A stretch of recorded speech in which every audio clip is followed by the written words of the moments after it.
I have given credits to original author in starting of the video, but if the original author wishes to reclaim copyright or remove this video, I kindly request before giving copyright strike, please contact us using the information provided in the channel info. We respect and acknowledge authorship rights, and I will delete that specific video by myself. Thank you. Earthshine by The Teal Rose. First impression. His face contained for me all possibilities of fierceness and sweetness, pride and submissiveness, violence, self-containment. I never saw more in it than I had when I saw it first, because I saw everything then. The whole thing in him that I was going to love, and never catch or explain. Alice Munro. Edward. Just another day within the many glorious and countless that I'd spent with Bella this summer. The season was almost over, and the thought of what I would soon have to do lingered ever presently in the back of my mind. But I ignored it. I couldn't bear to think on it. Every second with her was precious, and I committed it all to memory. That would be my only reference in the weeks, months, years of darkness to come. I couldn't waste any of the time I still had with her. I got the feeling that she could sense something off about me on the rare occasions I'd even slightly lose myself to my haunting contemplations. But she ignored it too. It was something she didn't want to see, and I couldn't blame her. Neither of us wanted this. But it's for the best, I reminded myself. It seemed I had to be constantly reminded. Again, ignoring all those depression-inducing contemplations, I looked over at the beauty beside me. She sat staring out the window as I drove at a frustratingly crawling pace. Our hands entwined. I still marveled at her complete comfort in intimate solitude with me. Looking over, she smiled tentatively and I returned it wholeheartedly. Why was there always an air of hesitance about her? I didn't understand. It was as if she wasn't sure of my intent. Hadn't I made it clear? We pulled into the parking lot of Newton's Olympic Outfitters and I sighed before cutting the engine and reveling in the brief moment before we'd be separate for the next 6 hours or so. Leaning towards me, she beckoned for a kiss and I conceded. However, anticipating her typical prompt for more, I pulled away and again smiled. Have a good day, I'll be here at the end of your shift. Okay. She nodded before unbuckling her belt and stepping out of the car. I watched her make her way inside, greeting Mike Newton on the way. The boy still got on my last nerve, but I tried to be more tolerant of him for Bella's sake. He was one of her friends.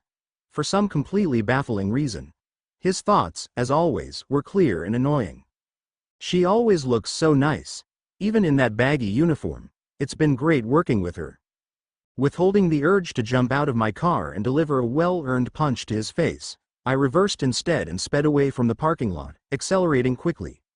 It always felt so glorious to give way to my inherent urge for speed. As I drove, I wondered how I should preoccupy myself with this time away from my beloved. Hunting? There wasn't a specific need for it other than boredom. Maybe Emmett would want to accompany me. Another option was bringing Alice out for the shopping expedition she'd been begging me to take her on. Though she was completely capable of going alone, she preferred to have someone keep her company. I supposed that I might as well. Again I was presented with the wish that Bella was more open to receiving gifts. There were a great many things I would have liked to purchase for her. However, there wasn't any changing her mind about it and so I discarded that thought. Who else could I potentially shop for? A smile crossed my face. Esme, my mother. She always enjoyed little tokens of affection. It would make the trip worthwhile, at least. Pulling down our driveway and into the garage, I nodded to Rosalie as I stepped out of my car. Counting the minutes, till precious Bella gets off? I smiled to confirm her thought. You're seriously pathetic. Deciding to withhold commenting on her unoriginal thoughts, I walked past her and towards the house, where I spotted Alice gathering a bundle of wildflowers. I often came across her doing the most random of things. At least she never got bored. Edward. She hollered as soon as she saw me, having already seen what I had planned. Her enthusiasm was entirely visible as she grinned widely and threw out her hands, the flowers falling in a scattered array around her. I chuckled and, after accepting the hug, stepped back before lifting my hand and brushing the colored petals from her hair. Ready to go? She nodded before holding up a finger and entering the house. I followed her inside, deciding to greet my father and mother before leaving. They each nodded to me as I heard my sister exchange a quick goodbye with Jasper. A moment later, Alice reappeared and grabbed my hand before pulling me towards the door. I let her lead the way back to the garage, where she opened the passenger door of my Vanquish. Don't get me wrong, I love driving the car, but it isn't exactly as covert as I would prefer. Still, I supposed, since we were going out of town, I might as well take up the opportunity. Where are you two going? I merely waved to Rosalie before sliding into the driver's seat and taking the wheel, already feeling my mounting enthusiasm for the road. I pulled away before glancing over as Alice started sifting through my CDs. Selecting one, she popped it in before turning up the volume and humming along to the familiar song. I watched my speedometer reach the triple digits before scanning the area for any radars. It was clear. Beginning to think over a suitable present for Esme, I concluded that she'd probably like some decorations for her office. From beside me, I could hear Alice's mental list. And I need a new pair of shoes to go with those jeans I purchased last month. Black. That'll go with the designs on the back pockets. And then all. Trying my best to tune her out, I instead focused on the instruments and lyrics within the song playing. I drummed my hands almost subconsciously to the beat of it and automatically began translating it into its piano form. I used to do that all the time. I'd hear a song I liked and proceed to play it by ear. It had been a while since I'd done that. Then a loud thought entered my head, its entrance unexpected. Simultaneously, from around the bend, I saw a set of headlights in the front end of a blue Camaro. Here we go. The unknown, male voice proclaimed in humor, first victim. Edward. Alice's eyes grew wide. Slow down, I'm not going to hit him, I complained. She was doubting my abilities. He's going to veer towards you. Is this guy insane? I thought irately. Reluctantly, I eased off the gas pedal as the Camaro pulled into my lane. He was trying to play a game of chicken. I glared through his windshield and the voices from within his car reached me. There were 3 total. I'm serious, a woman said in a stern voice. Stop playing around before you get us killed. At least someone had some sense. A younger female voice, however, cheered him on. Don't listen to her, Dad, you got this. They were a family, I mused, led by an extremely irresponsible paternal figure. He approached swiftly and I held my ground. He had underestimated my speed and, had I ignored Alice and continued without slowing, he might have been seriously injured in trying to avoid me. There was a guard rail and the only way I might have avoided him was through damaging my own car. Something I would not have been happy about. As predicted, he cursed before shifting back into his own lane. I caught his eye as he passed, but he only offered a smirk and a wave. From beside him, the woman rolled her eyes and glared while, in the back seat, their teen daughter shook her head before starting to laugh. I looked away and accelerated forward. I couldn't get over how some people could be so completely impervious to their own fragility. They were often reckless that way. If only that man had known what he was facing off against. Well, Alice said with a tilt of her head, that was sort of fun. I just shook my head before deciding to change the subject. How's your fashion line coming along? She giggled, that's like commenting on the weather. Nice aversion tactic. I shrugged, leaving it up to her to continue. And continue she did. For the entire rest of the ride, she detailed all the new design plans she had set up for the fall season. I appreciated the distraction though, and interesting as it was. We arrived in Port Angeles, and she hopped onto the sidewalk before directing me towards a row of antique shops. I saw in her head all the places she planned to visit. I tried not to focus on the fact that the last time I'd been in this city, I had rescued Bella from a group of criminals. To this day, I could feel the dormant anger brewing in my chest at the knowledge that I had simply let them walk away. My father took care of it, but I would have thoroughly enjoyed destroying them myself. In here, Alice called before darting through a set of doors, above which hung a rusty bell. Hanging back, I absently observed a line of paintings on the wall, each one depicting a different scene. There were a few black and white cityscapes, and several brightly colored meadow and ocean depictions. My eyes lowered and lingered on one of a town square, where streams of lighting hung above and a faceless crowd had stopped to observe the couple dancing in the center. A band of musicians were holding a vast array of instruments and the brush strokes had been arranged in wisps to depict the tangible liveliness. I don't know what it was that drew me to the scene, but I almost felt captivated by it. The simplicity was so enormously contrasted by the obvious vivacity. It reminded me of New Orleans, a place always thriving in its nightlife. There was excitement and pleasure, an indulgent thrill of complete abandon. It's nice. Alice had sidled up beside me while holding a Monet replica that was nearly as large as she was. Averting my focus, I titled my head and pointedly looked to the painting in her hands. "Would you like to take that to the car before we continue?" "Nope," she answered before handing it off to me and dancing out of the shop. With a shake of my head, I glanced to the street scene a final time before following my sister down the sidewalk and to our next destination. The rest of our afternoon continued in the same mediocre way. Still, I supposed it was sort of nice to just walk aimlessly around. I was eagerly anticipating the hour in which Bella's shift would be over, but I also reveled in that same anticipation. I had never felt anything like it before she came along. It always gave me something to look forward to. The sun was starting to descend in the sky when Alice suggested we head back. I concurred and led the way to the car before arranging the items she had bought in the trunk and then igniting the engine. The returning drive was a little less eventful, and I simply contented myself with focusing on my eagerness to see Bella for the evening. I really wish she hadn't felt the need to get that job. It severely limited the time I could spend with her. "Has something been bothering you, Edward?"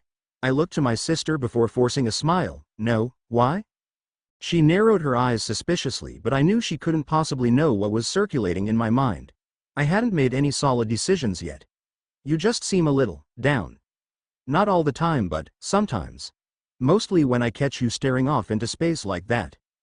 I didn't really want to be reminded of the fact that I might have to leave Bella at the end of the summer, and so I tried my best to keep from dwelling on it, especially since people were apparently starting to notice. I couldn't tell Alice about it just yet though, or she would try and persuade me against it. I shrugged. "Nothing's wrong." Another smile formed and I looked towards the road. "Promise." "All right," she sighed. "Be that way." She wasn't convinced. Still, I decided to change the subject. "We should probably go hunting tomorrow afternoon." "I have some things to take care of," she responded, and I saw a few different designs flash through her mind. "But I'm sure Emmett would love to take you up on that offer." I nodded and fell silent for several moments before selecting another CD and letting it play for the remaining duration of our drive. Usually Alice was an insatiable talker, but she had taken to quietly analyzing my face instead. I don't know what she was expecting to find, but I pretended not to notice. When we pulled up to the house, I waved to her as she stepped out and she offered a grin before calling out to Jasper to help her unload the items she'd purchased. He came sprinting out of the house and looked into her eyes a brief moment before she stood on her toes to place a quick kiss on his lips. I glanced away, giving them as much privacy as I could before they opened the trunk, removed the items within and offered another set of waves as they turned to stride across the yard. My sister chatted to Jasper animatedly about the very same ideas she had already shared with me. He merely nodded and wore a fixated smile, content to simply listen to the sound of her voice. Their relationship had always been somewhat exceptional to me. I don't really know what it was exactly. It just seemed to possess a great deal of depth. And a strange thought passed through my mind then, one that I immediately suppressed. Did my own relationship with Bella even compare? It didn't matter. I loved her and that was enough. Reversing, I sped down the driveway and eagerly towards Olympic Outfitters. My anticipation grew and I accelerated across the highway and into the parking lot. Looking to my phone, I saw that she still had another 15 minutes until the end of her shift. In comparison to the hours I had already spent waiting, these last few minutes seemed as if they would take an eternity to pass. It still amazed me how much more value time seemed to possess since Bella had become a part of my life. I was aware of each minute with or without her.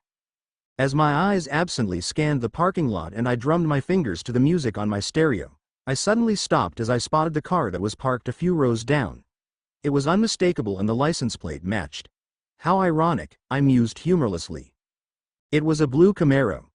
Debating whether to simply ignore it or go inside and see the trio of maniacal humans for myself, it only took a few seconds before I stepped out and leisurely ventured across the lot. Curiosity, once again, had gotten the best of me. I wondered if they would recognize me in turn, though I somewhat doubted it. I had still been driving much too fast for them to make note of any solid features. Furthermore, my windows were tinted to the highest legal degree. The wooden steps creaked beneath my feet and I pulled open the door to be met with the familiar sight of a vast array of recreational gear. A line of customers stood waiting and I met the eye of Bella as she looked up in surprise. I didn't usually wait for her inside. I merely offered a small smile and hung back against the wall opposite the counter as I observed the guests. No one looked. Familiar to me though. "Hey there, Edward," Mike greeted with a grin and a wave. He had been making an effort to be more courteous towards me since he had finally, somewhat, stopped in his endless pursuit of my girlfriend. I nodded to him and held my hands comfortably within my pockets. I concluded that the trio was walking about the store somewhere, and so I decided to idly peruse the aisles. I noticed that Bella had sent me another confused look, and I wondered what I should tell her. And she would ask. I was under no delusion of anything contrary. I suppose I was behaving a bit oddly, after all. I questioned why I was even doing this in the first place. It was probably a bad sign that these people were shopping for any sort of gear that would put them directly in harm's way, whether hiking, rafting, or even simply camping. I found the parents in the hunting section, and I had to withhold a smirk in response. That was by far the riskiest of the sponsored excursions, and far surpassing any of the ones I had just mentally listed. Now what? I wondered to myself. The responsible party was currently looking through the scope of a rifle, and his wife was intently inspecting a selection of hunting bows. They were crazy. And I had thought Bella was a magnet for danger. No, they're different. They don't merely attract it, they rush out to meet it. Before they noticed me staring, I decided to turn and continue walking. I had seen them, but my curiosity was still present. What was I trying to do? Why was their behavior strangely interesting to me? "Can I help you find anything, mister?" It took me a second to register that the young voice was directed towards me, and I stopped and turned to stare down into the playful face of the third member of the family. Her eyes took me by surprise a moment, not only the color, which was an admittedly remarkable shade of blue, but the energetic spark that was so profoundly evident behind them. "You don't work here," I stated. Bella had not mentioned any new employees, and I was pretty certain that she and her family were merely visiting Forks, as their car had a Texas license plate. "Ah," she stated with mock disappointment, "you caught me." I didn't really know to respond to that, and so I merely nodded. "But you've been wandering around the aisles like you're lost." It seemed I had been caught in turn. I hadn't even noticed anyone watching me. "I'm just waiting," I explained. "Aren't we all?" she responded cryptically. Tilting my head, I regarded the girl inquisitively, her thoughts clear and direct. "He's kind of a strange guy," she mused. "You're kind of strange," she then said aloud. I withheld a look of surprise.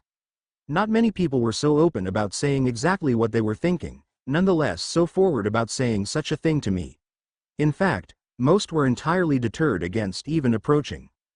Then again, she and her parents were seekers of danger, and the nonverbal impact my presence always seemed to inflict over people was probably the very reason why she was speaking to me. "Oh wait," she pointed with a sly expression. "You're a stalker. That has to be it." And that caught me off guard. Was she serious? I couldn't tell because she had made the declaration impulsively without any accompanying or prior thought. I suppose my behavior could definitely be construed that way. Did she recognize me? I didn't think it was likely. But how to respond? I had to say something. If she was joking, it'd probably be best to play along. "Well," I began before forcing a natural-looking smirk onto my face, "you're not too far off, actually." "I knew it," she replied before shaking her head. "This is kind of fun.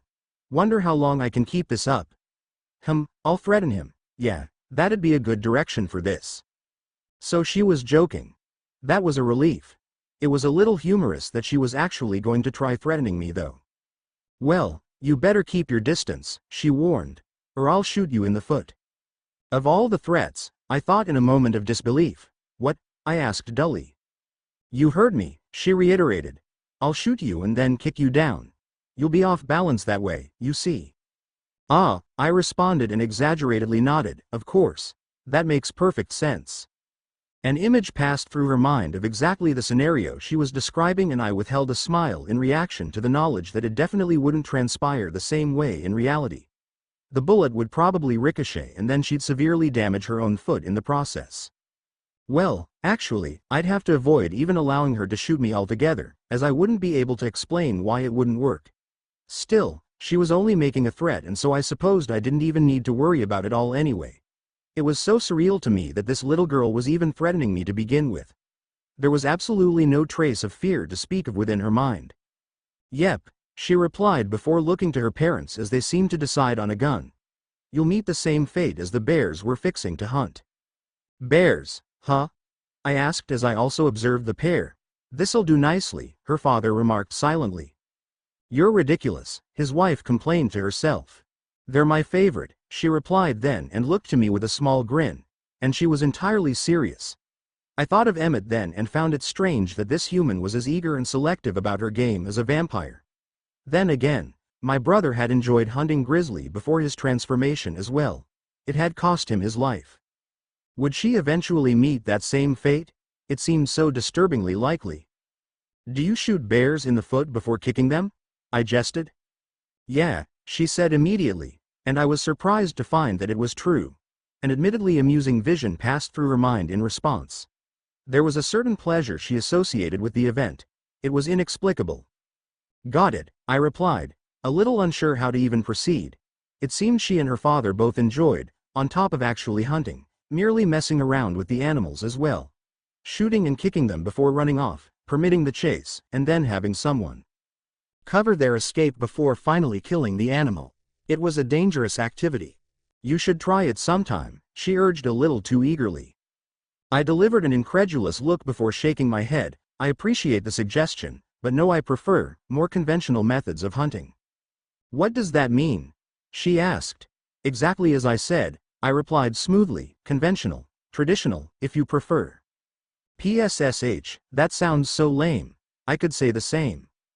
"You could," she reiterated. Within the silence that followed, I acknowledged that the more I learned about this family, the more bizarre they became.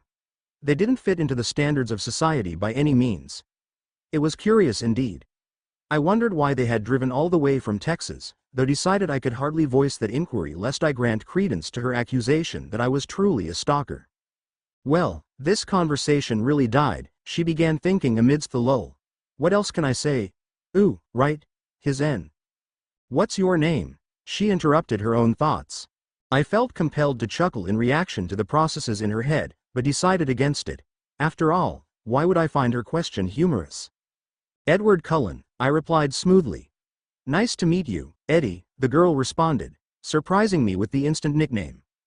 No one had ever addressed me in such a carefree way before. "Did you grow up here? In Forks?" I observed her silently before shaking her head. "No, in fact, my family and I have only recently moved here."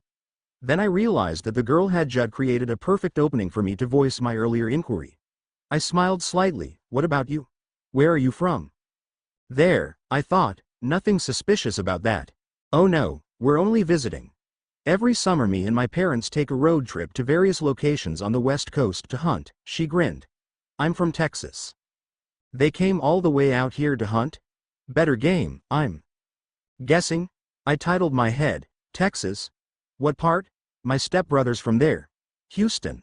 I found it odd that neither she nor her parents had any form of southern accent to speak of, unlike Jasper. I suspected they had actually moved to that state from somewhere else. "San Antonio," she responded with a continued openness. There was absolutely no hesitance in her demeanor. Then, she surprised me again by offering her hand. A friendly enough gesture, but one I was entirely unaccustomed to receive from anyone. What was I supposed to do in this situation? To refuse might come across as odd and rude. "I'm Vitalia," she said. "You forgot to ask." Slowly and carefully, I removed my hand from my pocket and accepted hers, though noted the expected look of astonishment that came across her face in reaction to the stark coldness. "On the contrary, you immediately proceeded to ask me a question after I had revealed mine." "Damn," she stated as she withdrew her hold, "your hand is freezing." "That's kind of," her thoughts immediately, almost forcibly halted, and she observed my eyes closely, narrowing hers in an appraising way. It caught me off guard. What did that look of hers mean? Her thoughts had suddenly become so guarded. But then she exhaled and I saw the briefest of shrugs before her thoughts continued. I'm just being paranoid." I didn't know what to make of the things she was thinking. Did she suspect that something was off about me? There still wasn't any fear though. And the way she had looked into my eyes, it was as if she had merely been confirming something. Who are these people? I wondered to myself. Within such a short time, their mystery had intensified. Who is this guy? She was also musing.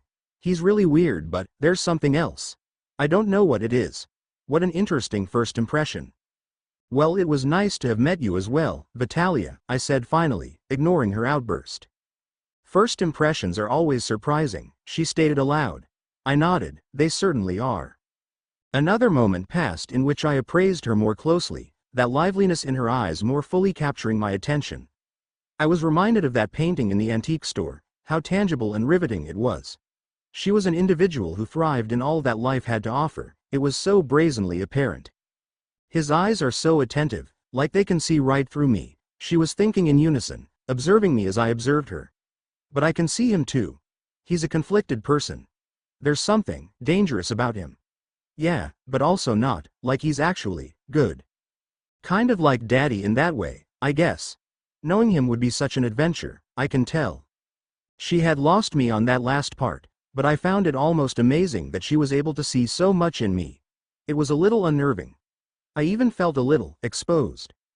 Her thoughts were so straightforward and honest, and yet, despite being privy to them, there was a great deal more that I didn't understand. An adventure? I thought to myself absently. My mind transported briefly to one of the hazy images of my past. I saw myself, lying in bed and flipping through the pages of the novel that had impacted my young life more than any other. It was strange that my mind had conjured that scene within such a moment. Peter Pan, the boy who had never grown up. Even now, I appreciated the value within the compelling plot. The moral at the heart of it all.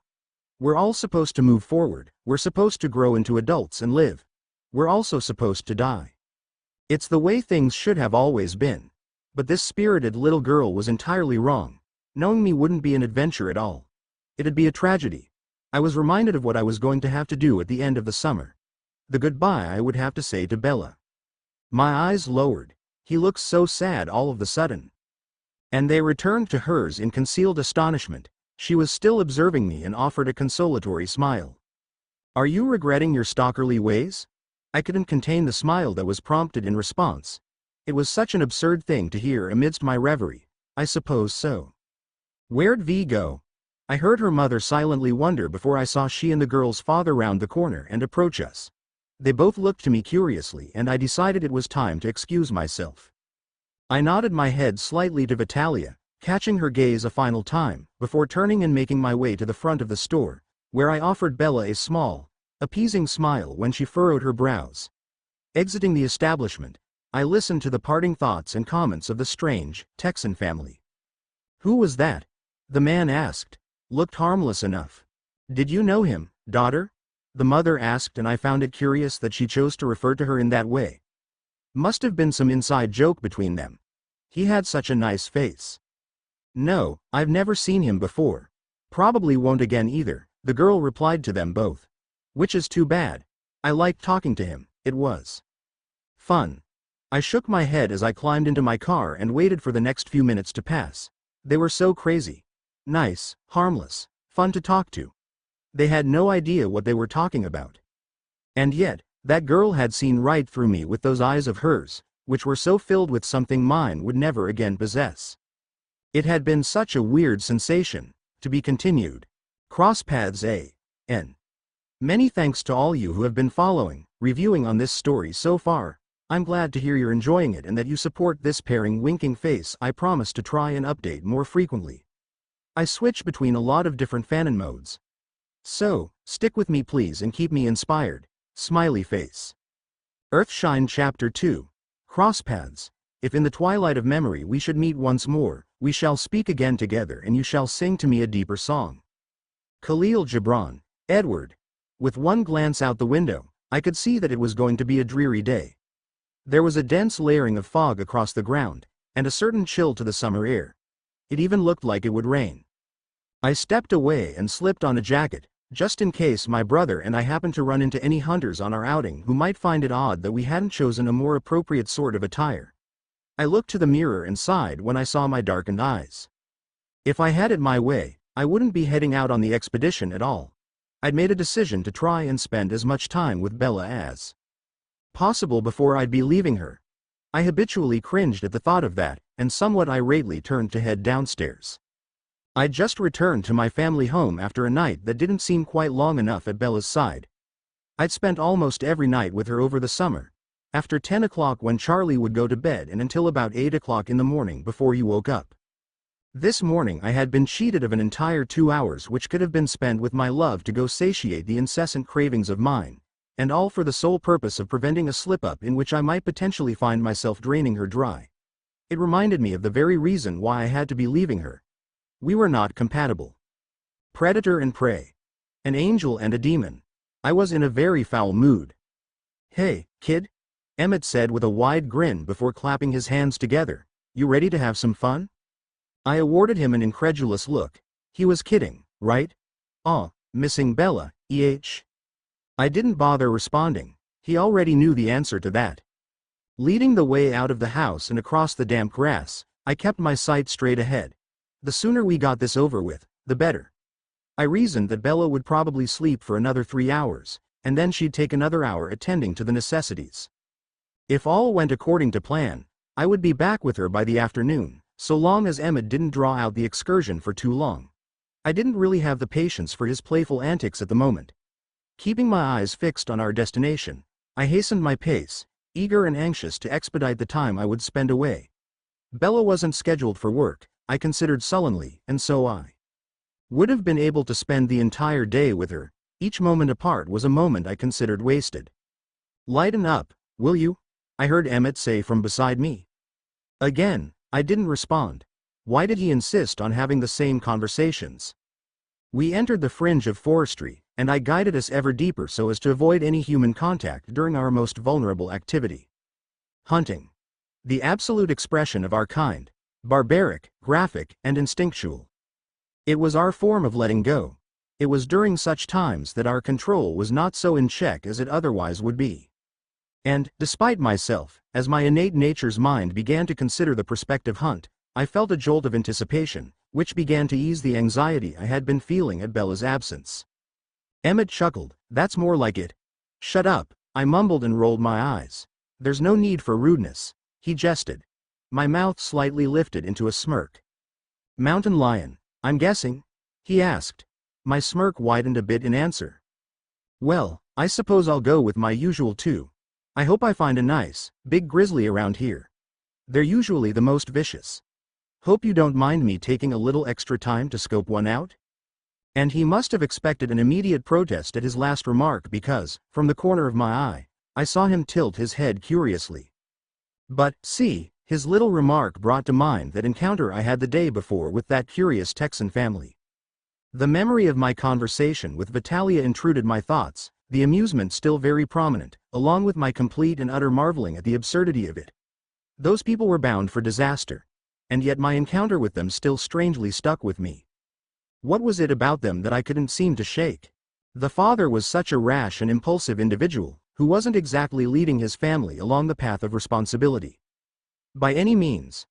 The mother, alternatively, just seemed the gently chastising sort, more firmly rooted, but preferring to only protest to herself. It didn't exactly improve their chances. And the girl, well, she was just as bad, if not worse, than her father. There was a playfulness about her, and a complete disregard for caution. She was an extreme and problematic thrill-seeker with lively eyes that were far too untutored for their own good. "Edward?" Emmett asked aloud. I blinked and thrust my current train of thought aside. It would be best to just put the entire encounter behind me. I wouldn't be seeing those people again. Well, not unless I happened across their listed names in an obituary. Looking to Emmett, I was reminded of what he'd said before my attention had drifted, and offered a very cross look. I would like to get back as soon as possible. Fine. He thought before shaking his head and continuing in a more understanding tone. "I'll try my best to cut it short." "Thank you," I curtly nodded before picking up my pace and considering that we were nearly far enough to get started. However, it wasn't long before my thoughts drifted again, though in a considerably more favorable direction. My head was filled with the sound of my sweet Bella's voice. "So, what were you doing in Newton's store today?" I'd known the question was coming, but I hardly knew what sort of answer to provide. I had thought quickly, trying to offer a reasonable excuse, one which wouldn't prove I was verifiably insane, and eventually just decided to keep it simple, saying that I had returned earlier than expected from my shopping outing with Alice, had grown a little bored, and that it seemed better than waiting in the car. Trying something different, was all. I immediately made up my mind then to venture into the shop more frequently to grant further credence to my claim. She hadn't seemed to notice my conversation with Vitalia or her family, and that was fortunate, as it would have made my excuse more questionable. And she didn't question why I'd left the store again before her shift was over, though I had thought of an explanation for that too. I would have just said that, seeing she was being kept very busy, I had decided not to distract her. This, of course, would have been followed with a playfully conceited smile. Why did I bother lying? Well, there just hadn't seemed any logical explanation for my behavior at all, and I would definitely be monitoring my actions a little more closely to prevent a similar situation from ever happening again. I couldn't even begin to explain why I'd entered that shop for the sole purpose of observing those people more closely. But then I couldn't help the slightest smirk that formed soon after that thought came. It's because I'm a stalker. The humor I found in that was a little double-edged though, as there was some truth to it. It wasn't something I was proud of. After all, I'd more or less stalked Bella when my interest was initiated, and I still continued my practice of watching her sleep during the night, a fact she no longer seemed to mind. I just couldn't help myself sometimes. My curiosity was a curse. It was what had gotten me into this entire situation with my darling in the first place. It encouraged me to pursue her, encouraged me to stay, and it was discouraging me from leaving. Bella deserved better than me. There was just no arguing that. It was solid, irrefutable fact. The excitement for the hunt lessened considerably, and my mood darkened further. "This look good?" Emmett asked. I slowed and glanced about the area, appreciative of the fact that I could occupy my mind for the moment on something else. The area was overgrown and would prove difficult for any human to try and hike through. The slopes were steep and the vines obstructive. It seemed as fitting a place as any. I offered a nod to my brother and we both crouched a little lower, testing the air for any animal scents and keeping our eyes peeled for signs of life. There was a rustle of movement to our left, but we both averted our attention once we discovered it was only a squirrel. A small creature such as that could hardly provide enough nourishment. I hadn't realized how hungry I actually was, and my mouth began to salivate as I considered it. Maybe Bella was right. Maybe the color of my eyes, the signifier of my hunger, really did affect my mood. I caught sight of a few scattered hoof markings in the ground. A deer would have to do, it seemed. We hadn't ventured far enough for me to really have much chance of finding a lion, and I was much too hungry to actively seek one anyway. And so I pursued, the procedure second nature to me, as I scouted out the group and selected the male at the head of it. The larger the better. I bided my time just another moment longer before crouching lower, readying my muscles for the chase, and then bounding forward. The herd was immediately startled, their flight all but instantaneous. My eyes were locked and, within a few short strides, I fell upon the buck. He had not even challenged me in the slightest. He was dead a second later, and I lowered my teeth to his neck, where they sank in, and I avidly drank from the mediocre-tasting blood of the creature. As usual, I kept it clean, not a stain to be found upon my white button-down. Rising, I flicked my tongue to the corners of my mouth to remove any lingering remnants and then disguised my kill as just another attack from an ordinary animal. Then I repeated the process, finding and taking down 2 more targets, a caribou and an elk, before reaching a sustainable fill. I wondered to myself if Emmett was even close to finishing his hunt, and decided to track him down. It was difficult to judge from the sky what the time actually was, as it was still very overcast, but, with a hasty glance to my phone, I ascertained that it was not yet 10 o'clock. I came across a couple of badger carcasses, which were in an extremely messy way, indicative of my brother's careless methods of feeding, and continued along the macabre trail until I came to a clearing, where I sighed upon seeing him faced off with a bear. It was no grizzly, just a common black bear, but he seemed to be deriving as much fun from it as he could. Its temperament was more passive, but he was certainly trying to goad it to its limit. I sat and propped a knee, absently watching him and ignoring his taunting thoughts. As soon as he was done, we could head back, and I was delighted that it would be a little sooner than I initially predicted. My mood had lightened some, and my attention wandered indifferently across the landscape. I began to sift through a few different plans for how Bella and I might spend the rest of our day together. We'd attended a few of the local festivals already, and had experienced a couple of the acclaimed restaurants. Of course, there was always our meadow, or maybe just a walk through the forest. Anything at all would be enjoyable with her. Unfortunately, Bella limited the options to those excursions which required little to no monetary expense. She didn't appreciate me spending even a single dime on her, always stating that it was only increasing the debt she already owed me for being with her. It was a preposterous belief, but she was determined and could not be swayed from her stubbornness. I also had to eliminate anything too risky, as most extracurricular activities placed her directly in harm's way. She was incredibly accident-prone. The meadow it is then, I decided. It would be a nice, peaceful afternoon. It was at that moment that a gunshot suddenly rang out, echoing back from the mountains and startling me into a state of extreme alertness. I rose swiftly and cast my gaze about my surroundings. I sniffed the air, and the scent of gunpowder was evident. There was a hunter nearby. I glanced back to see that Emmett and the bear were distracted from their standoff. I made eye contact with him and motioned my head to indicate that we needed to clear the area. He looked extremely disappointed with this development, but nodded before glancing to the bear with a mocking grin. "Looks like it's your lucky day, pal." Then he joined me in my sprint through the covering of trees. "Well, that's a pain in the ass," Emmett considered silently, careful not to say anything aloud until we'd put enough distance between us and whoever had joined us. I just nodded, feeling a little irritable that my return to Bella was going to have to be postponed. 2 badgers were certainly not enough to fill Emmett's appetite. We'd have to venture a little further and he'd have to find something else. I just hoped he didn't expect to be able to take his time on his next kill. We both halted as a male scream rang out. Was it the hunter? I glanced back. It had come from the direction of the clearing. The snarl of that bear came soon after, and I shared a look with Emmett. Seemed his unfinished business had left some trouble for the man. "What should we do?" he asked. I could see that he would be fine with either option: leave the man to his fate, or go back and somehow intervene. All it would take was a pointedly aimed stone to finish off the bear, and then we could simply vanish. There wasn't much risk involved at all. Furthermore, I doubted Carlyle would think too highly of us leaving someone to die when we very well could have done something to prevent it. I nodded to Emmett and he, deciphering the cue, turned with me to head back. We were careful to stick to the shadows and thicker undergrowth and, as we neared, I crept towards a vantage point. While Emmett weighed a couple of different stones between his hands, I peered through a small opening and caught sight of the animal in question, as well as the hunter. But then I rather ironically froze as my eyes considerably widened. "What?" Emmett asked, noticing my reaction. "What is it? He already dead?" It was the father. Vitalia's father. "Nothing," I whispered under my breath to Emmett, who just looked confused before shrugging and moving towards me. "Should I throw it now?" I composed myself, ignoring how bizarre this situation was, and occupied my mind with determining our next course of action.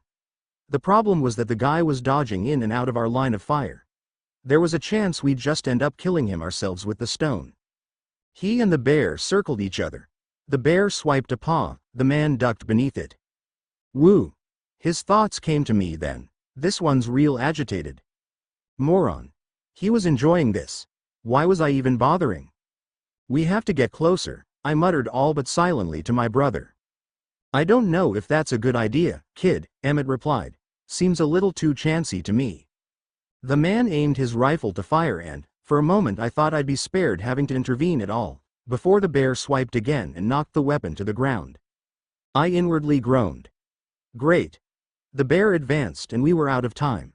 With a glance to the fallen weapon, I devised an alternative.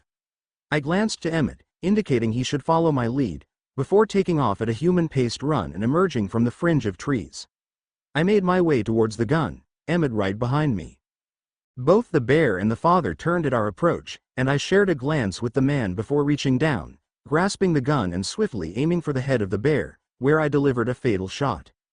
It fell dead and I exaggerated my panting, Emmett following my example. We needed to give off the impression we'd just rushed like hell to save this man. Not such a lucky day after all, I guess, Emmett considered as he observed the fallen animal.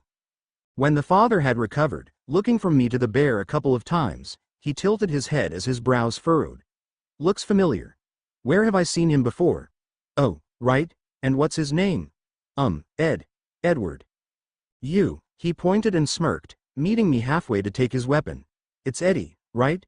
He reached out and clapped me on the back as if it were the most natural thing in the world. "Nice shot. You two know each other?" Emmett looked between us, lingering in his glance towards me.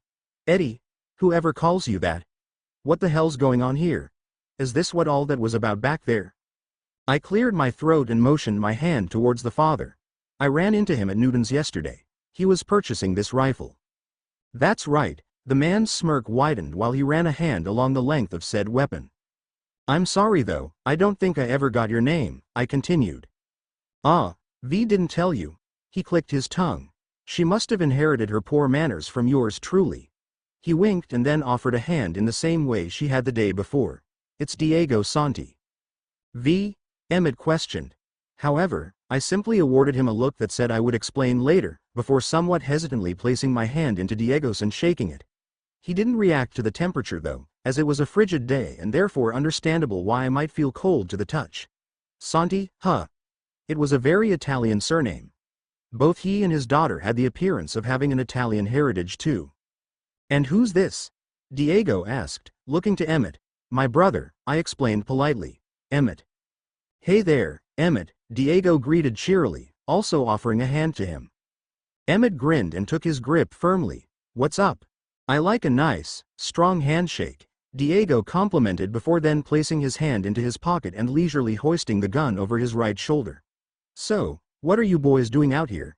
He furrowed his brows. You don't have any gear on you? Explanation time.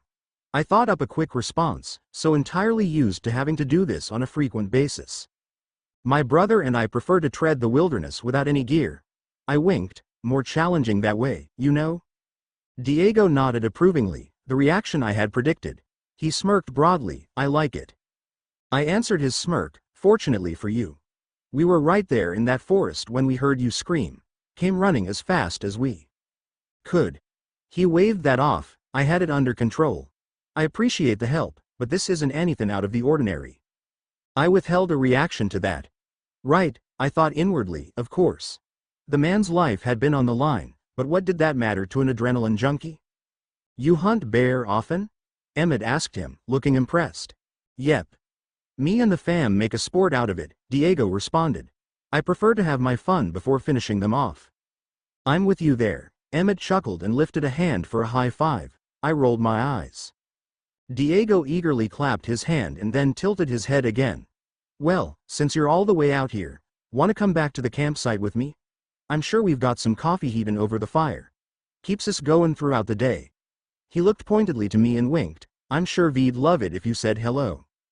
Now I'm really curious, Emmett voiced silently. I withheld an annoyed reaction from my brother and instead thought the situation over. Emmett still had to feed and I was growing more and more impatient to head back to Bella. I just didn't have time to stick around. I'd have to turn down the offer. I began to run through a series of sufficient responses through my mind. Something polite, yet firm enough. He seemed the insistent sort. I'm game, Emmett answered then. I dunno about the coffee though. Me and the bro here aren't too fond of the stuff. Tastes like dirt. Literally, he added in silent amusement. This time I did send him a subtle glare. How dare he accept that offer? He had known I was in a hurry to get back. He met my stare defiantly, a little smirk even visible from the corner of his mouth. Don't look at me like that. There's no way I'm letting you get out of this one. Let's meet this, person, Despite wanting to continue the stare down, I remembered that the man was still waiting to hear my answer, and so I reluctantly nodded and continued in the same measured, smooth tone of voice. All right, but we can't stay long. The rest of our family is expecting us to return soon. Sure. Diego shrugged before turning and leading the way with a sauntering stride. And no problem on the coffee, it isn't for everyone.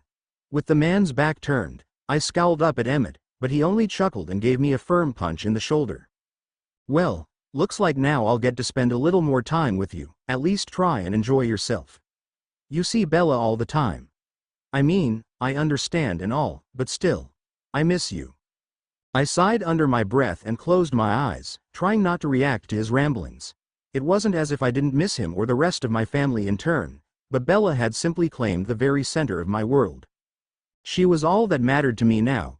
Every moment away from her, no matter who it was with, was a moment less I would be able to spend with her before it all ended. Emmett and I would have plenty of time to spend together after that. Sorry, He muttered silently to me then, seeing the look that had come over me. I half turned my face towards him with a nod and as much a smile as I could summon. "You guys go to school around here?" Diego asked. It was fortunate Emmett was so personable, as he went ahead and replied without my needing to. "Yep. Forks high. You got any kids in there?" "Nah, we only got the one and she's schooled at home. Gives us all more time for activities like this." "Homeschooling, huh?" Emmett asked. "Wow, that's neat. You seem a pretty active bunch." "Sure are. What about you? Is it just the two of you?" "Nah, we've got a sister. Her name's Alice, and her boyfriend stays with us too. My wife, Rose, completes our merry little group." "Married already, huh?"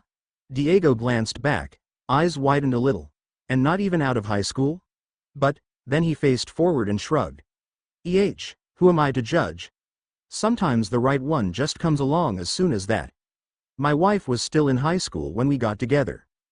"Well, there we go," Emmett exclaimed, grinning. "I like this guy, Edward.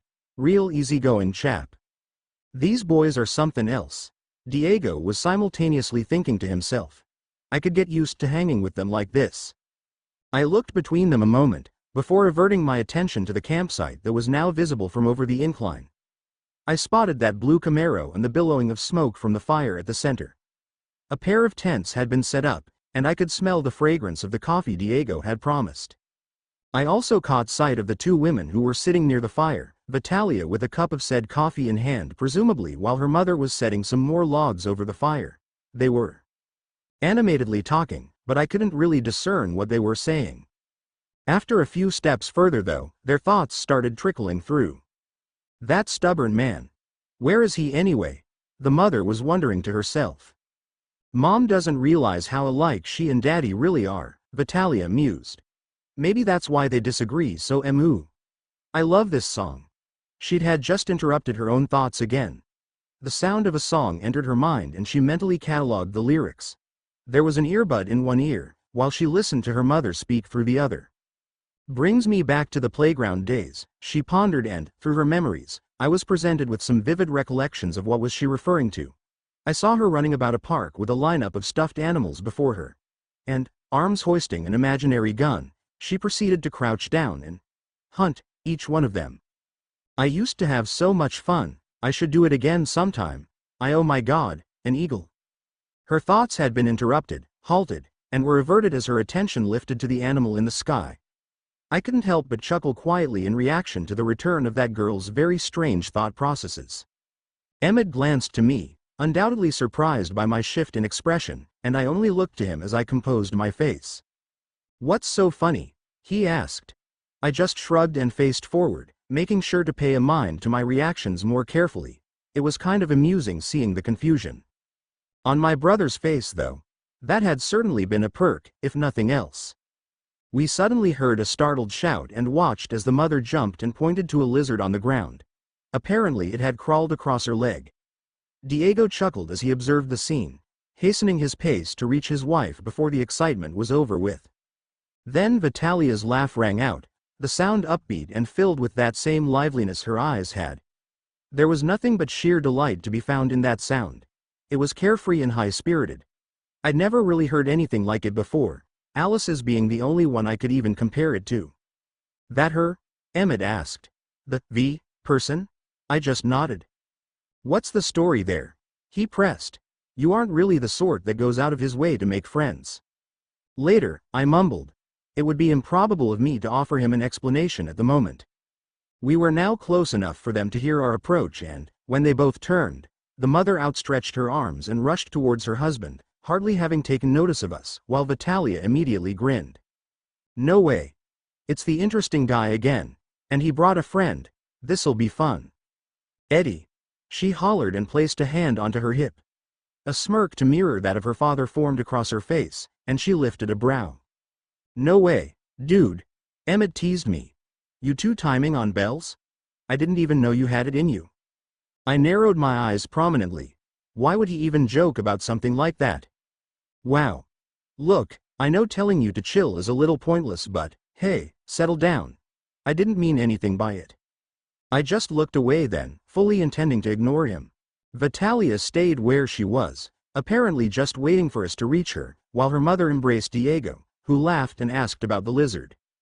"It just snuck up on me, that's all," she said with a shy smile and even a little blush. It was a curious reaction from someone her age. Though, to be fair, both she and her husband were rather youthful, looking to have a teen daughter. Well, on the normal scale of standards as far as youthful looking went. They seemed the child at heart sort too. The whole family, for that matter, were childlike in their antics. Vitalia looked a great deal like her parents. Not only in appearance, but also in her behavior and mannerisms. She had inherited her father's darker shade of hair, as well as the impressive blue of her eyes, but she had her mother's spark of energy. That somewhat naive thrill for her life. There was something a little darker in Diego, though I couldn't quite determine what it was. His thoughts were more closely guarded than theirs. It was an intriguing bit of insight, and I recalled that Vitalia had actually made an interesting comparison between the man and myself. She had said, like her father, there was something dangerous about me. What was dangerous about Diego? "This is my lovely wife Eden." Diego introduced the woman beside him, and she grinned widely before waving to each of us. He looked to her and indicated us both. "You remember Eddie, right?" She nodded, and then he pointed to Emmett, "And this is his brother." "Emmett. Nice to meet you, Emmett," she exclaimed, sending another wave. He grinned a wide grin to match hers. "Yeah, you too." Then his face turned contemplative. "Eden, huh? Like the garden?" "Yes," she giggled. And it was such a girlish sound. "Exactly." "He has a nice face too," she thought to herself. "They look so alike." "What a sweet lady," Emmett winked to me. We turned as a group then and made our way to the campsite, where Vitalia approached me with a wink. "Didn't think I'd be seeing you again. What brings you out here?" She gave me a sly look. "Stalking still?" The joke wasn't old, and it saved me from having to reinvent an explanation.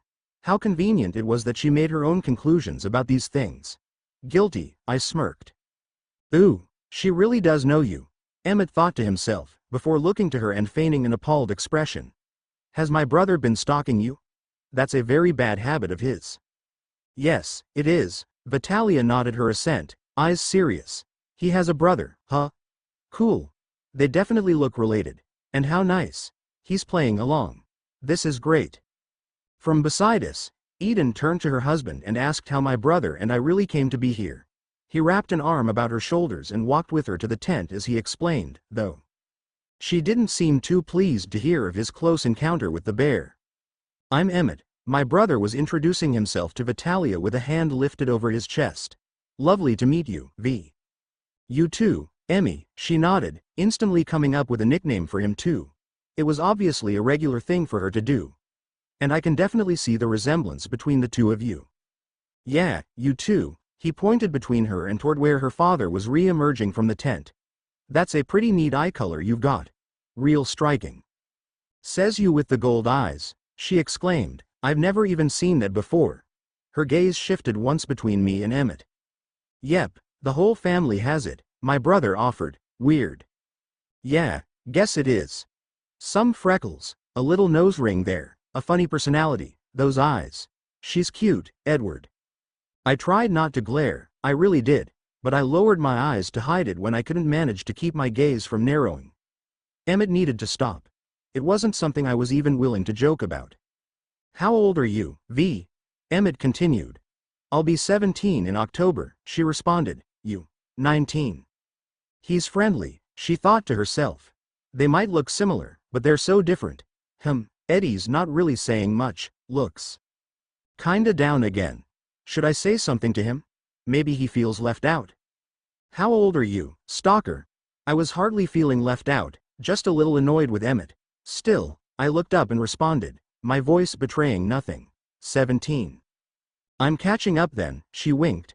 Hardly, I thought to myself, though also found I couldn't direct any real annoyance towards her. "I might outrun you," I couldn't help but respond cryptically.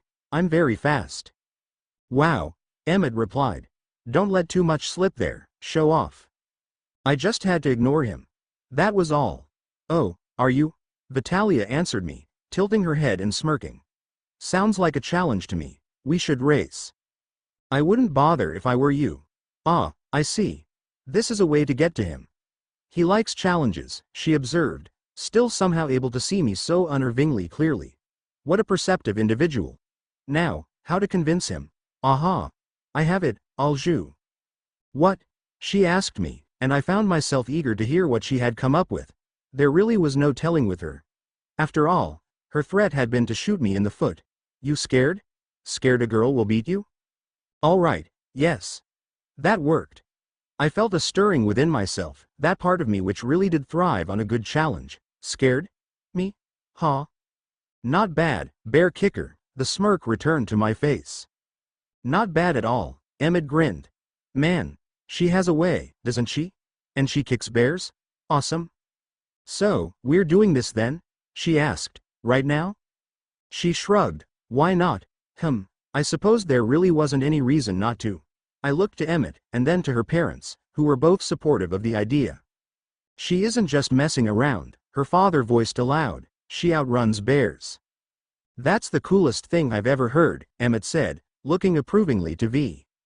Eden rolled her eyes and shook her head, but I saw a smile form there at the corner of her mouth.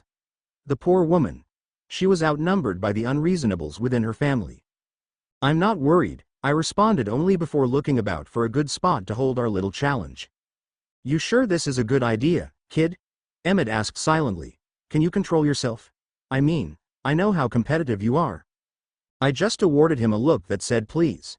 He had no reason whatsoever to doubt me. I only had to focus on keeping my actions slowed, on maintaining a human-like pace, and all with still enough force to far exceed whatever abilities Vitalia had. Emmett grinned and clapped his hands then. All right then, looks like we've got ourselves a race. There, I pointed to a somewhat paved path that ran roughly 200 yards, and the finish line will be that cluster of trees at the end. Perfect, Vitalia responded, coming to stand beside me and looking out towards it. She nodded. That'll do nicely. Let's see if he's just all talk. It'll be fun either way. She wasn't nearly as competitive as I was, which, of course, was fortunate for her. It would make the loss easier to handle. We'll be rooting for you, daughter, Eden hollered, pumping a little fist into the air. Do us proud, her father smirked. Such a shame, I thought with a bit of humor. You're going to crush this little girl, aren't you? Emmett asked while subtly shaking his head, though a smile remained. I answered him with a smirk. Well, do what you do best, little bro. I planned on it. Looking to Vitalia, I quirked my head towards the race site. Ready? She grinned. Yep. Then she began walking with her head held high. I followed after her, absently listening to the observing thoughts of the three behind us and preparing to show them just a glimpse of what I was capable of. The chill of the wind swept past us, sort of setting the scene for what we were about to do, and, when we reached the starting point, I offered the girl a slight smirk. You can always back out. I'm no quitter, Eddie, she assured me with a sudden wave of sincerity. She might not be as competitive as I was, but she sure loved the thrill. Her eyes were gleaming with a very notable playfulness. They were practically overflowing with it. I can't wait, she thought. I glanced across the way to shout out at Emmett. Call it. He nodded and held up a hand before beginning the countdown with each finger. I tensed and Vitalia did the same from beside me. 3, 2. I sent a final, swift glance to the girl before softly muttering, 1, in unison with my brother and taking off as soon as he said, go. I actively monitored my speed, making sure to keep it at a believable level, while Vitalia fell behind. She was fast for a human, but it was hardly anything on me. Damn, she thought. He wasn't kidding. That's Edward for you, Emmett chuckled. Oh no, came Eden's thoughts. She's going to lose, Diego added. I furrowed my brows as I neared the end. Vitalia's thoughts had suddenly become a jumble of several different things. It was impossible to discern much of anything. Then, I heard her cry out and fall to the ground, and I instinctively stopped and turned to look down at where she was lying a few feet behind me. It looked like there'd been a root sticking up through the grass and, at full speed, I imagined the fall must have hurt. Ouch, Emmett grimaced. Are you all right? Her parents called out to her, one after the other. I felt a mix of both concern and amusement as I crossed the short distance to where the girl was starting to pick herself up from the ground. I did hope she hadn't been scraped up too badly. Human beings really were such fragile souls, a fragility which this one really needed to be more aware of. I observed the immediate damage as I knelt on one knee beside her. I tried to hide a smile, not wishing to offend her. "Are you all right?" Then my brows creased when I heard her softly chuckling. She sat up and lifted a hand to move the hair away from her face. Jeans torn and scraped at her knees and a few scratches on her hands and forearms. "How embarrassing," she muttered with a small grin. "Shit," she thought, "stupid root." The scent of blood from her open wounds reached me, but, since my exposure to one as strongly compelling as my own darling, I had gained a very significant amount of control. It hardly even fazed me. She looked to me then as I offered an uncertain smile. "Why are you laughing?" I asked. It had been a pretty humorous development. I just wasn't accustomed to seeing the victim find the same amount of humor in their own misfortune as I did. "I don't know," she replied, before smirking. "It was very gentlemanly of you to come over here to help me though." I rolled my eyes and visually inspected her any serious wounds. However, I looked to her instantly when she lifted a hand to give my cheek a pat. I didn't really know how to react to that. Her actions were so abrupt and unaccompanied by any prior thoughts to warn me. Ooh, wait. Whatever inspiration she had just reached halted, and instinct seemed to take her over. I wasn't offered any insight. "You're a sucker, Eddie," she voiced. I looked to her with notable confusion until I saw her eyes glimmering mischievously. My own narrowed in suspicion before she suddenly sprang up, and I saw too late what she had meant by that statement. "I'm going to win this thing." She grinned victoriously, dashing past and towards the finishing point. If I wasn't restricted from using my perks as a vampire, I could have easily overtaken her. However, as it was, there was no way I could succeed. She caught me by surprise. But I was still determined to try, and I sprang up after her, using just a little more speed than might have been wise. However, it still wasn't enough. She jumped and landed on the other side of the line, lifting her hands above her head and grinning widely. "No way," Emmett thought. "This is unheard of. You were totally played, bro." I looked to the girl sullenly as my steps slowed and she turned to face me. Her scraped knees didn't even seem to be a factor here. "You're a cheater," I declared.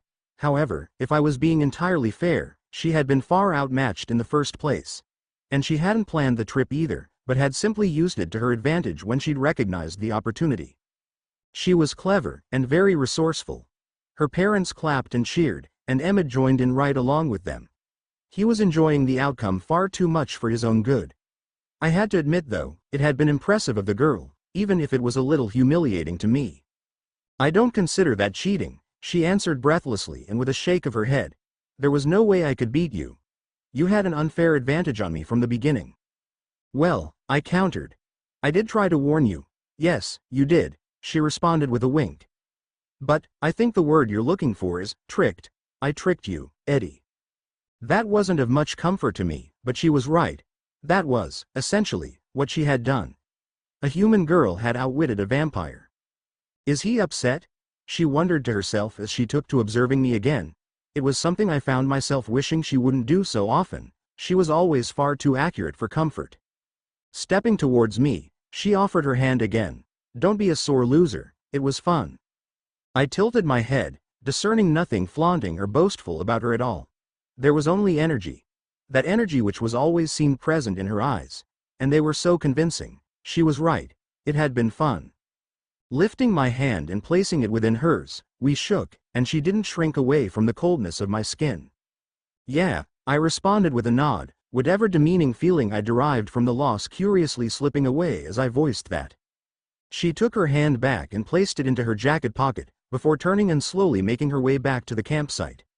I followed after her, and then began encountering some more practical thoughts. "Do you have antiseptic with you? You should get those cuts cleaned." "Oh," she looked down to the marks on her arms and hands. "Yeah, we do."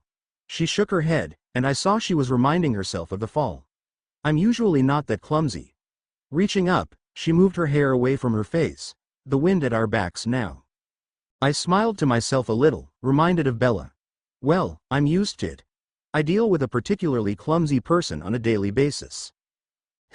She turned her eyes to me and looked to the smile on my face. "I wonder who he's talking about. Someone important to him, definitely." But she didn't ask, only nodded. As a silence fell, I glanced over and saw an easy smile on her face as she redirected her attention ahead. Within my dangerous presence, She seemed not the least bit wary or concerned. Some humans were far too trusting. Like Bella. But that wasn't really the case with Vitalia, was it? Rather than being a matter of trust, I suspected that, due to her lifestyle, she was somewhat desensitized to danger. I didn't think I'd ever been in this position before either, encountering someone who maintained such a disposition. Her parents were the same way. I looked to them and overheard their conversation with my brother as we neared. "How long are you guys in the area?" Emmett asked. "We'll be here for the rest of the summer," Diego answered. "We're going to move about between a few different camping spots, and we'll probably head into town every few days or so for supplies." "This your first time coming to this region?" "Nah, we've been up here a couple times before. First time to Forks though." "Does your family do any hunting?" Eden asked, and I was surprised that she was the one to approach that subject. "Oh yeah," Emmett grinned. "We love it. My favorite is grizzly, but my brother there prefers those mountain lions." "Good choices," Diego nodded approvingly. "Daring. We usually only come across those black bears around here." "Yeah," Emmett returned. "Have to head a little further north for the good stuff." He tilted his head. "You said you make a sport out of your hunting. What did you mean by that?" I caught a shared look between Diego and his wife, and also the idea that had suddenly entered his head. "Why don't you just join us on one of our hunts? We'd love to have you and Eddie along." My mind sort of stilled. This was so bizarre, it was almost a reverse situation. "Edward, what's with these people? This isn't normal, is it?" Fortunately, Emmett had the good sense to look skeptical. It wasn't a good idea to go on a hunt with them. Besides, I didn't exactly have the free time to spare anyway. He shrugged. "I don't know, we like to keep it traditional." Diego laughed. "Well, you boys are walking around in the wilderness with no gear. I guess you aren't kidding. Still, it means you like to walk on the risky side of things. Our methods of hunting are perfect for you." "Thanks for the offer," Emmett continued, and I felt so proud of him, "but I think we're fine." Too bad, he thought. It really does seem like fun. I'm guessing, no, though, right, kid? Could be a little too risky, I guess. That was exactly right. However, in the next moment I discovered that I had been right in my earlier assessment. Diego was an insistent one. "Why not?" He shrugged. "It isn't too dangerous. Take a walk on the wild side, huh?" Thankfully his wife intervened. "Diego," she said strictly, "don't pressure them into this. They don't want to do it. Leave them alone." He sighed heavily and smirked a little. "All right, fine. But, if you change your mind, you know where to find us." Emmett nodded. "Will do." "Ooh, nice." Vitalia's thoughts gave me cause to look to her again as she stooped to retrieve a wildflower and, upon closer inspection, I identified the type. Trientalis borealis. A northern starflower, common to the wet regions of the northwestern United States. Despite being so common though, she was positively fascinated by it. Her gaze was alive with a childlike delight as she twirled it between her fingers. She grinned and looked to me before holding it out. "Look." I raised a brow, but obliged her. There was nothing especially notable about the flower, and so I wondered why she was so taken with it. "Do you know what it is?" she asked. I nodded and answered flatly, "Yes. They're found just about everywhere here." "But it's rare to find one this late in the summer," she informed me. "It's holding on." She looked to it and her smile widened. I looked to her, saw that smile, and thought over what she said. It's holding on, what an observation that was. The girl lived on the edge and yet she also slowed down to enjoy such little wonders as that flower. She embodied some of the most fundamental principles of humanity. She was excited for all of it. She approached life brightly, appreciatively, and eagerly. She seized moments and, as reckless as she was, she lived like that fragile mortality of hers could end without warning. I smiled then. There was something about that which I found myself very receptive to. I couldn't regain what she had.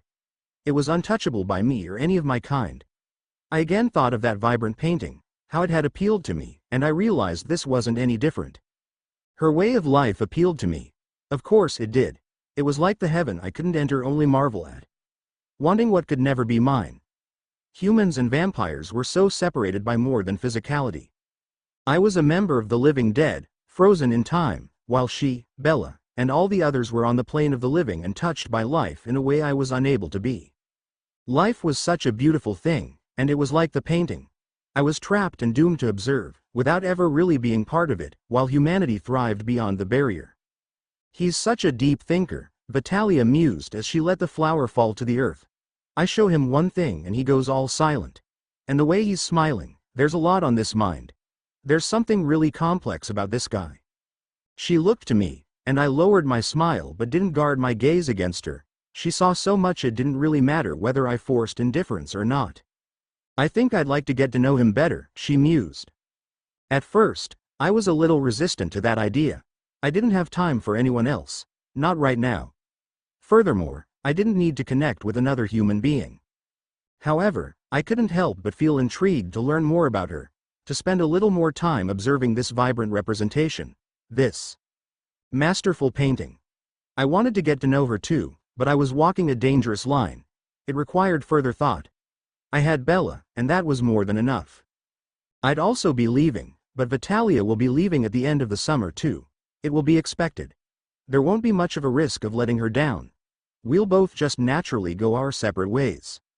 I could simply look at it as an experiment of sorts. A unique insight into her way of living. A way of living rarely experienced by the rest of the human population. And as far as the risk, well, in comparison to Bella, and the draw her blood had on me, the physical bond that was always tested between us, I was virtually harmless to Vitalia. My curiosity really was going to be the death of me, wasn't it? Would Bella mind my talking to Vitalia? She was ridiculously jealous at times, but she did have that Jacob Black character for a friend. Surely she would be receptive to granting me the same courtesy? She had absolutely nothing to fear from me. My devotion, even after our eventually parting, would be eternally solidified. Besides, Vitalia was under no presumption here. She only wanted to get to know me as well. There was no other motive. And so, when she took her phone out of her pocket and looked to me with a question lingering in her mind, I was ready to provide her with an answer. How about a phone number, stalker? She asked before that sly smile of hers returned. Or, do you already know it? I smirked and removed my own phone. No, I haven't quite managed to acquire that information yet. Oh, I see, she replied. This is part of your plan, isn't it? Make me comfortable and then freely offer it to you? Caught again, I winked. She chuckled and then offered me her number. I slowed my keystrokes to a believable pace and gave her mine. She inserted them into a message and then immediately proceeded to send me something. It was just a smiling face, but it was very symbolic to her character. You ready to head back? Emmett asked, eyes darting between me and the girl beside me. I was actually a little surprised he hadn't decided to comment on the exchange of numbers. Vitalia and I having already reached the rest of our group, I nodded. Right. It was time to leave. How had I lost track of time? I found my eagerness to see Bella returning, but I didn't feel as impatient. It was bearable. Odd. My brother and I said our farewells, Diego reinstating his offer a final time, as his wife frowned disapprovingly.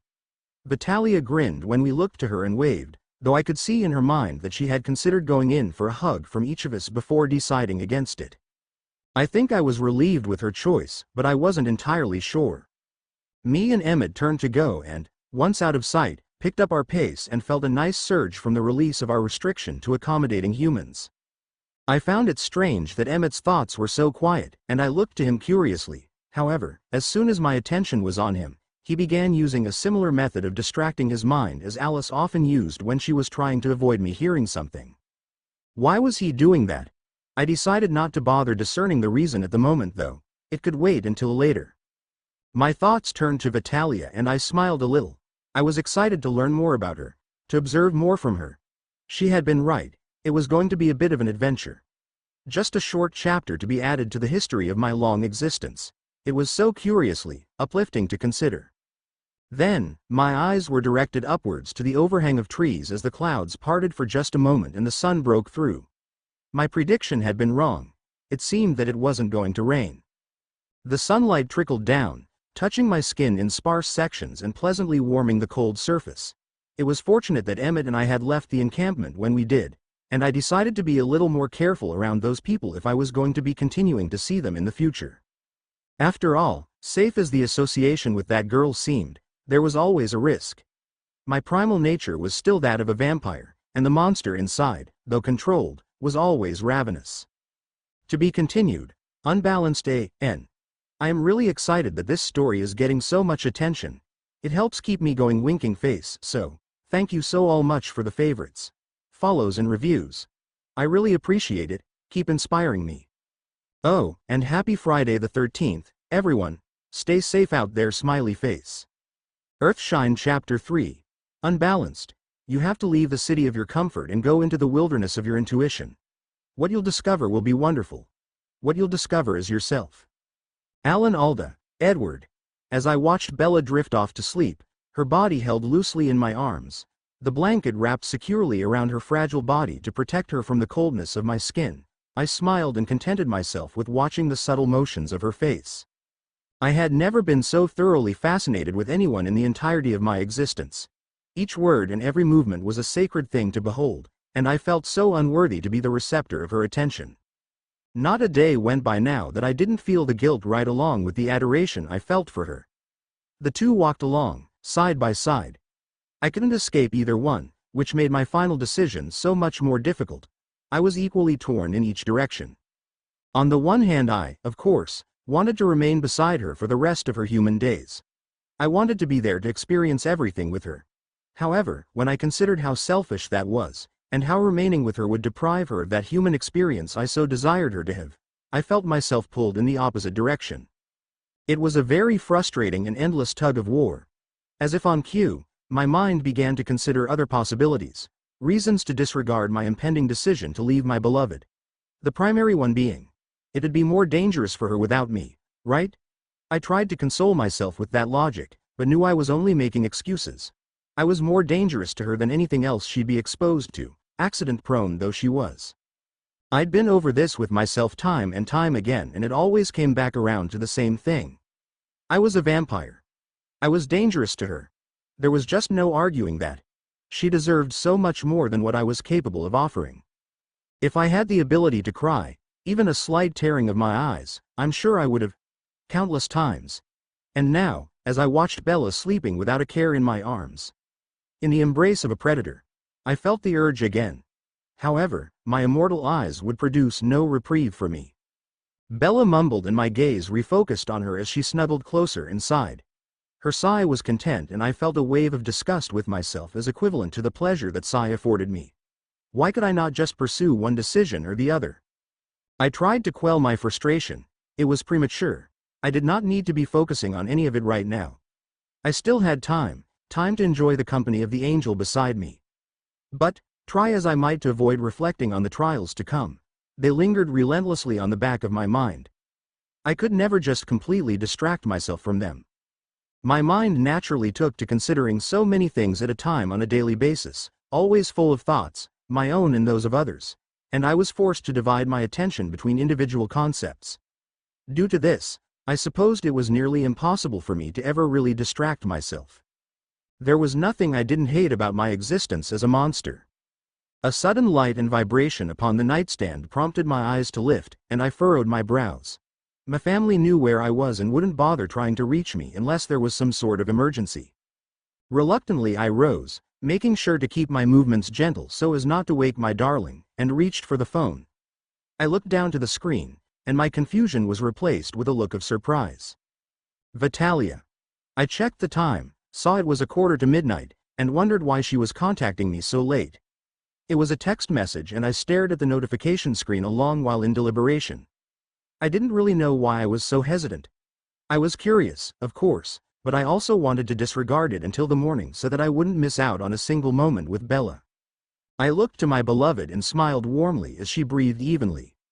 I'd lied to her again, well, rather, omitted, when she had asked how my hunting trip had gone, and inquired over why I had arrived a little later than she had been expecting. I only said it had been a primarily uneventful trip, and that our prey had been a little more difficult to locate than usual. I couldn't disclose having met up with Vitalia and her family without also having to explain how and why I knew them, which was something I definitely didn't feel I could reveal. Even considering that conversation, and how it would sound out loud, was enough to make me feel more assured of my own discretion. I was also sure that Emmett had a few questions for me about it, and I reasoned that I was avoiding going home to delay having that discussion. However, I did still want to know why he had been guarding his thoughts from me. It put me in a bit of a bind. Perhaps it was worth the discussion so that I could figure out the reason for his odd behavior. My mind returned to the issue at hand, and I looked to the phone in my grasp. I examined the name, each letter of it repeatedly, as I tried to arrive at a decision. 1. Quick message wouldn't do any harm, right? I wouldn't miss much from Bella at all. Maybe a few seconds or so. Besides, I was wasting a lot more time in my pondering the matter, and I knew that if I did decide to hold off, that it'd be just another thing on my mind that I'd be curious over. In order to devote my full attention to my darling, without distraction, I supposed it'd be best if I simply sent a hasty response. Mind made up, I flipped the phone open and selected my message tab before reading over what the girl had sent me. Vitalia. Hey, stalker. You awake? Oh, wait. What am I saying? Of course you are. Stalkers are up at all the long hours of the night. It's the best time to indulge those habits of yours, isn't it? I smiled, resisting the compulsion to chuckle as well so as not to wake Bella. I shook my head at what the girl had written before. Swiftly keying a response, my movements so quick that the entirety of the message was composed and sent in under 4 seconds. Edward. Correct again. I'm awake and indulging my habits. So, in the future, you'd best refrain from distracting me during these long hours of the night. I'm quite dedicated, you see. I closed the phone and, rather than rising again, placed it into my pocket and wrapped my arm around Bella, feeling that warmth from her even through the thickness of the blanket she wore. However, it was no sooner that I'd done so, that I felt another vibration from my phone. I deliberated again, but my curiosity, already indulged once, returned even stronger as I felt a need to know how she had chosen to respond to my comeback. Vitalia. Oh, I see. I'm not your first victim then, am I? Edward. Not hardly. I didn't lower the phone this time, instead opting to at least continue and complete the conversation. In a few minutes, I would simply tell her good night and then I could go back to my devoted attention to my darling. When my phone lighted again, I found myself almost eagerly shifting my eyes across the words on the screen. I definitely wasn't too fond of the text messaging method of communication, as it so completely cut me off from a great influx of information. There was no possible way for me to hear the accompanying thoughts to what was being said. However, I was willing to just make do for now, and obtain what information I still could. Vitalia. I didn't think so. You seem to really know what you're doing, and your brother mentioned that it was a bad habit of yours. He's really cool, by the way. I'm glad I met him. I had a lot of fun with you guys.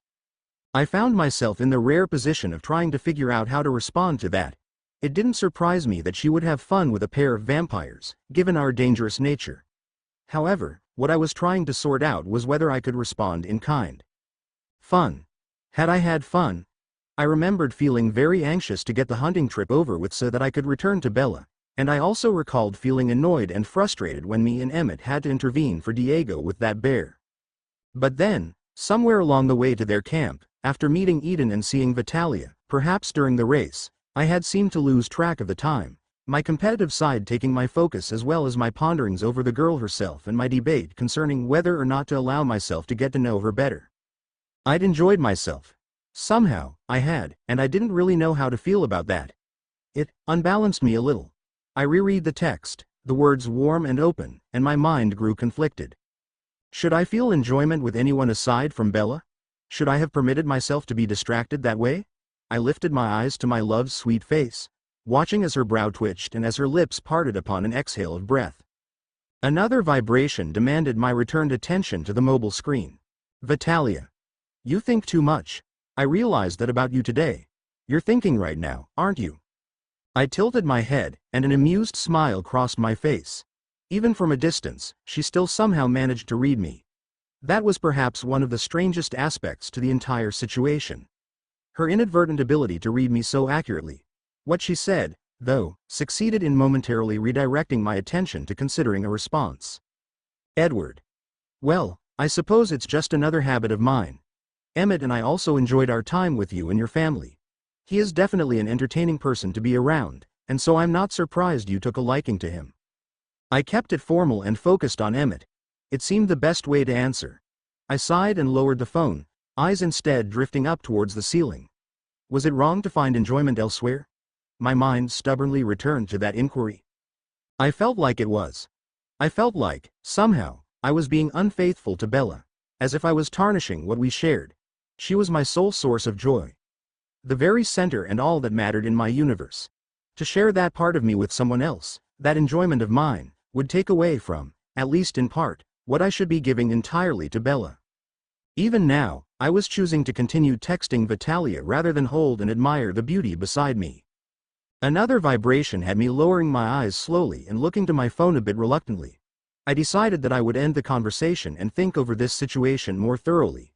It had been imprudent of me to even offer the girl my number in the first place. Vitalia. Well, he isn't the only one I've taken a liking to. You're very interesting, Eddie.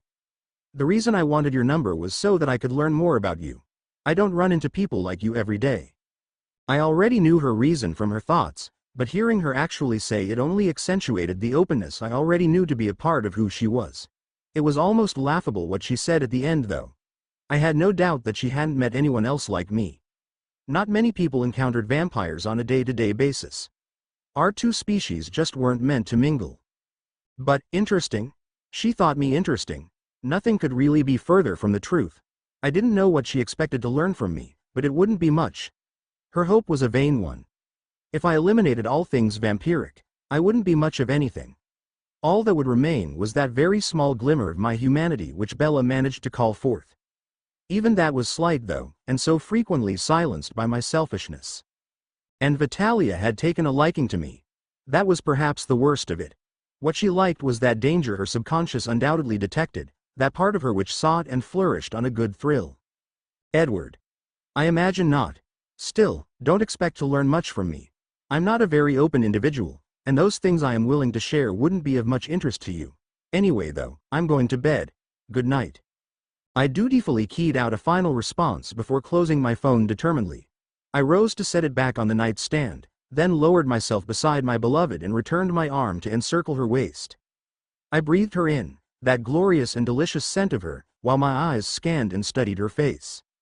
I heard my phone vibrate, but I forced myself to ignore it. Vitalia was undoubtedly arguing against what I had said, as most everyone seemed to do. Everything about vampires drew the human species towards us. We were interesting and attractive to them and, try as I might to dissuade them, my own beloved Bella included, it always seemed a wasted effort. They were a very susceptible race. Bella stirred at about 9 in the morning. Charlie had already come and gone, and I looked on eagerly as those soft, brown eyes opened to greet mine. She smiled tiredly and then shifted closer, looking to the blanket as if it were somehow offending her. I chuckled a little before thrusting it aside and allowing her to scoot towards me and nuzzle her head against my chest. I lifted a hand through her hair and gently stroked her dark strands before delivering a soft kiss upon her forehead. "How did you sleep, my love?" "Fine," she said before sighing. "I wish I didn't have to sleep so long though. It's important. I envy your ability to sleep at all." "Yes, but," she trailed off and I glanced down at her while she fiddled with my shirt nervously. "But, I wish I could be awake with you." It warmed me to hear such an admission from her, even if they were misplaced, and I held her just a little tighter. She eased into me and released another sigh, and there was a silent moment before she continued in a mumbled set of words. "You know, if I was, like you, I could." I tensed at the turn in conversation as it brewed in me a frustration I always felt whenever she brought it up. I thought I had made it clear to her already that I was not even considering doing that to her. That I couldn't. I closed my eyes and breathed in deeply. The times in which she endeavored the topic were scarce, but, whenever she did, without fail, we'd end up arguing over it. And I really wasn't in the mood to argue. So, in an attempt to thwart her, I merely looked to her with a smirk and decided to try and distract her. I don't know if she was ever really distracted from what she really wanted to discuss, but I'm sure she recognized how stubbornly I was against obliging her that conversation. "You should start getting ready. You have a morning shift, correct?" She was silent another long while, before she slowly nodded and sat up, slightly frowning but looking to me as if she had been expecting that response from me. Attempting a smile, she let me sit up and kiss her, before she stood and gathered her things for a shower. I watched her go and then lead back down, staring up at the ceiling again and trying to keep myself calm. Bella just had no idea what she was even asking. It bothered me that she was so willing to throw away her life for me, though I didn't exactly blame her as much as I blamed myself. I was the cause of it. I had intruded on her life and was now causing her to feel those unnatural things. I absently glanced across the room as I heard the shower head switch on, and my eyes fell on my phone. I remembered that I hadn't read Vitalia's final response. Considering that I was going to look eventually and that there was nothing better I could be doing at the moment anyway, I reached over and flipped the device open. Vitalia. Ooh, mysterious. I'm glad you're not open, it just makes it so much more fun for me to take on this challenge, and let me be the judge of what interests me and what doesn't. Sorry, but that's up to me, Eddie. You don't get any say there. Night. Talk to you later, and don't you think for a second that I actually believe you're going to bed, stalker. I know better than that. Inadvertently, she'd seen through even that lie. I smiled slightly and reread the message. A part of me felt a little bad then as I considered some of the things I had been thinking the night prior. However, I still needed to really consider the matter before continuing to converse with her. Thoughts returning to the context of the message, I found it interesting that, rather than seeming to feel any frustration at being told how closed off I was, it instead fueled Vitalia. She almost appeared to prefer it. How strange. I'd never considered it like that before. With Bella, it was always so frustrating that I couldn't read her thoughts. That she was so often closed off. Considering it as a challenge though, maybe, inadvertently, that's what I'd actually been doing all along. Maybe that was part of the draw she had on me. It had been the very first thing I noticed about her, after all. It had made me curious and I had pursued that curiosity. It had led me towards my fascination with her. Interesting. Predictably, Vitalia had argued against my claim that my revelations would be uninteresting to her, and I found myself content with the knowledge that she was at least somewhat on the normal scale of things. Still, her forceful refusal left hardly any room for me to refute it. She was right, after all. Only she could determine such a thing, but I held firmly to the belief that her determination would align with my proclamation. After I drove Bella to work, I received a phone call from Jasper. It was a little strange to me, as he rarely ever sought me out, and so I answered my phone with a bit of caution. Was something wrong with Alice? I voiced my concern, but he hastily assured me that she was fine. However, it turned out that it did pertain to Alice, and I smiled and shook my head as I listened to his explanation. Their anniversary was in 2 days and he wanted to try surprising her this time. I felt for him, I really did. It was virtually impossible to surprise Alice with anything, and I knew that one of the joys of gift giving was being able to offer the receiver something they didn't expect. I agreed to try my best to help him and told him to meet me outside of the hospital in town. I had to meet with Carlisle about some tests I wanted him to run. Bella had developed an allergic reaction the prior day when we'd gone to our field, and he said he would aid me in determining the cause so as to avoid it in the future. Jasper was a little hesitant, always being very cautious when it came to hospitals due to his strained control, but he mentioned that he figured it would be all right as long as he was outside and downwind of the emergency bay. I ended the call with him and my eyes lingered on my phone another moment longer as I considered Vitalia's last text. I felt the urge to respond, but I hadn't made up my mind whether to continue our conversation or not. Returning the device to my pocket determinedly, I kept my eyes fixed on the road and my mind on my destination. Indecision was a curse of mine, obviously. About 5 minutes later, a route that would have taken at least 15 for those abiding by speed limits, I pulled into a space near the front of the hospital and then made my way towards the main entrance with a leisurely stroll. The ladies at the front desk knew me and the rest of my family by now, and they often disregarded protocol and procedure for us. That natural charm of ours was to blame for their cooperation. I sauntered up to them and greeted each by name in a smooth, cascading voice. Good morning, Linda. My eyes shifted, meeting those of the woman standing beside her, Annie. My eyes shifted again, and Susie.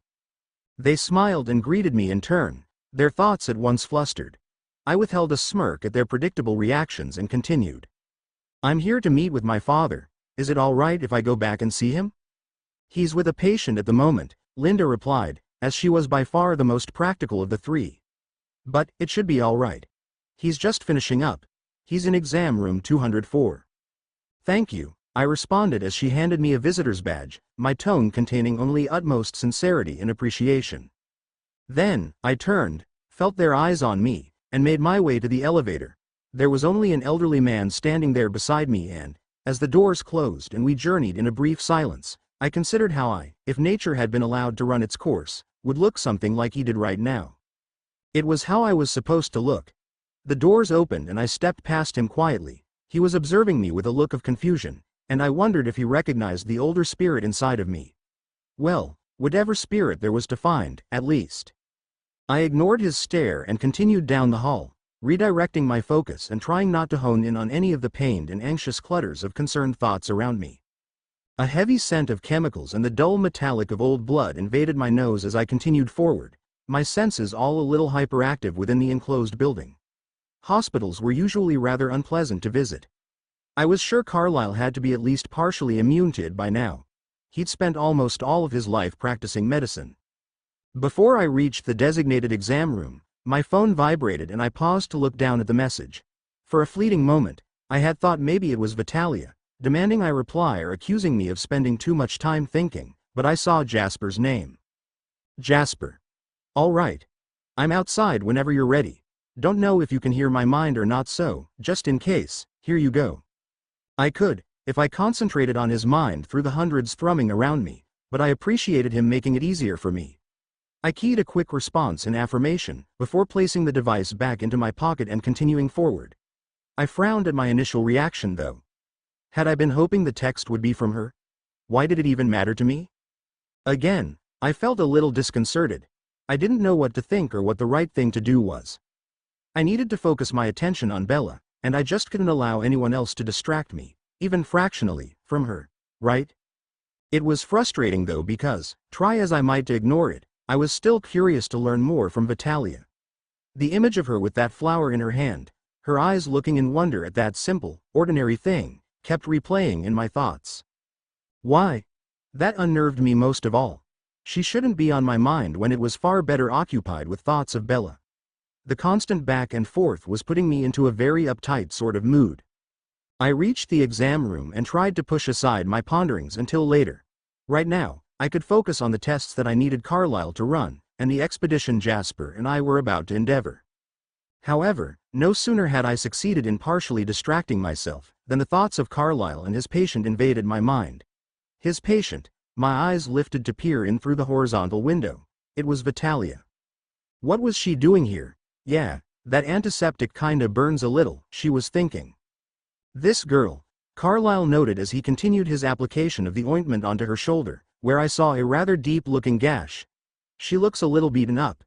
He frowned. This might need stitches. So, she had gotten herself hurt. Again.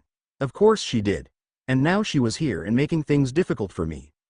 I breathed in deeply and debated whether or not to enter. Usually, when Carlyle was with a patient, I would at least knock or simply wait to enter. Would it be wise to, not unlike what she often seemed to do?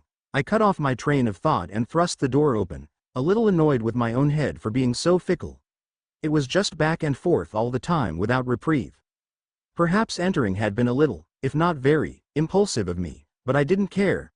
I'd had enough for one day. I had come to meet with Carlyle, and this little girl's presence was not going to stop me. They both looked to me as soon as I stepped into the room, and my eyes fell to Vitalia. She was simply sitting there on the hospice bed, unassuming and unaware of the frustration she was causing me. Edward, my father began to admonish. I'm with a patient. But then he must have caught the recognition from her as she continued to stare right back at me. She grinned, a strangely knowing sort of smile, before her thoughts revealed why. Aha! I knew it, they're related. Is he another brother or something? Those eyes. So weird, but they're unmistakable. Eddie, she greeted me, before motioning to my father. I had a suspicion that you were related to the good doctor here. Oh, really? I couldn't help but ask, the sarcasm heavy. And the name, Dr. Cullen, didn't give it away? My father's thoughts again reached me. Ah, so you know her. Is her family the one Emmett told us about yesterday? I wasn't at all surprised that Emmett had spoken of the event to everyone, and I subtly nodded to confirm his inquiry. My mind didn't go there. Vitalia shrugged in answer, my tone not affecting her in the slightest. You're just Eddie, to me. She then looked between us again. So, is he another brother of yours? My dad mentioned that you have two. I'm his father. Carlyle smiled kindly at her. Adoptive, that is. And, at that, I suddenly felt on edge for some inexplicable reason. That explanation would definitely be questioned by Vitalia. Even considering it now, it seemed very outlandish. Her brows furrowed, and I watched as she looked deep into his eyes. Adoptive father. But, those eyes. It doesn't make any sense. Wait, oh, of course. She's very perceptive, Edward, Carlyle silently stated, a warning in the tone of it. Vitalia's eyes quickly shifted back to mine. You wear contacts, don't you? All of you. That's still really weird, but kinda funny too. Wonder why they do that, she thought to herself, but her thoughts were cut off by me before she could allow them further study. That's right, I answered smoothly to the girl. Interesting conclusion, Carlyle silently remarked. She chuckled, and her thoughts continued. And he looks so serious while saying it too. Adoptive father. I wonder what happened to his parents. That'd be kinda sad if he lost them. Maybe these people just all want to look like a real family. Maybe that's why they do it. Are all of you adopted then? She asked. I nodded. She smiled and then looked to Carlyle. Well, that was very nice of you, sir. He nodded and graciously accepted her compliment with a smile. He's like running an orphanage of golden-eyed people, she quipped. I had to resist chuckling at that despite myself. This girl, her thoughts were as strange as ever. My mouth fought to form a smile as I watched Carlyle finish cleaning her wound. I looked to her face then while her attention was on him, and tilted my head as I considered her. She, once again, had made her own assumption. I had gone along with it, and then she accepted it without further question. It was an easy sort of arrangement. She also didn't seem to be holding my failing to respond to her text against me. What was the harm in simply conversing with her? It would give me something to do during those times which I usually only spent waiting around. I could continue considering all of this further, but I knew I'd only be keeping up the same indecision with myself. I needed to decide what to do here. Bella had been the one to take on a second job, taking away from time we could have spent together, and so why couldn't I enjoy myself during her absence? I usually drove myself mad with impatience, and so perhaps this would help to alleviate that. It might even aid me in clearing my head so that I could actually make a sound decision where my darling was concerned.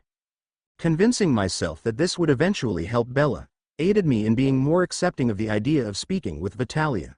My smile widened, and I arrived at my decision. My posture more relaxed, I crossed my arms and waited until the girl glanced to me. When she did, I indicated her shoulder. So, what happened there?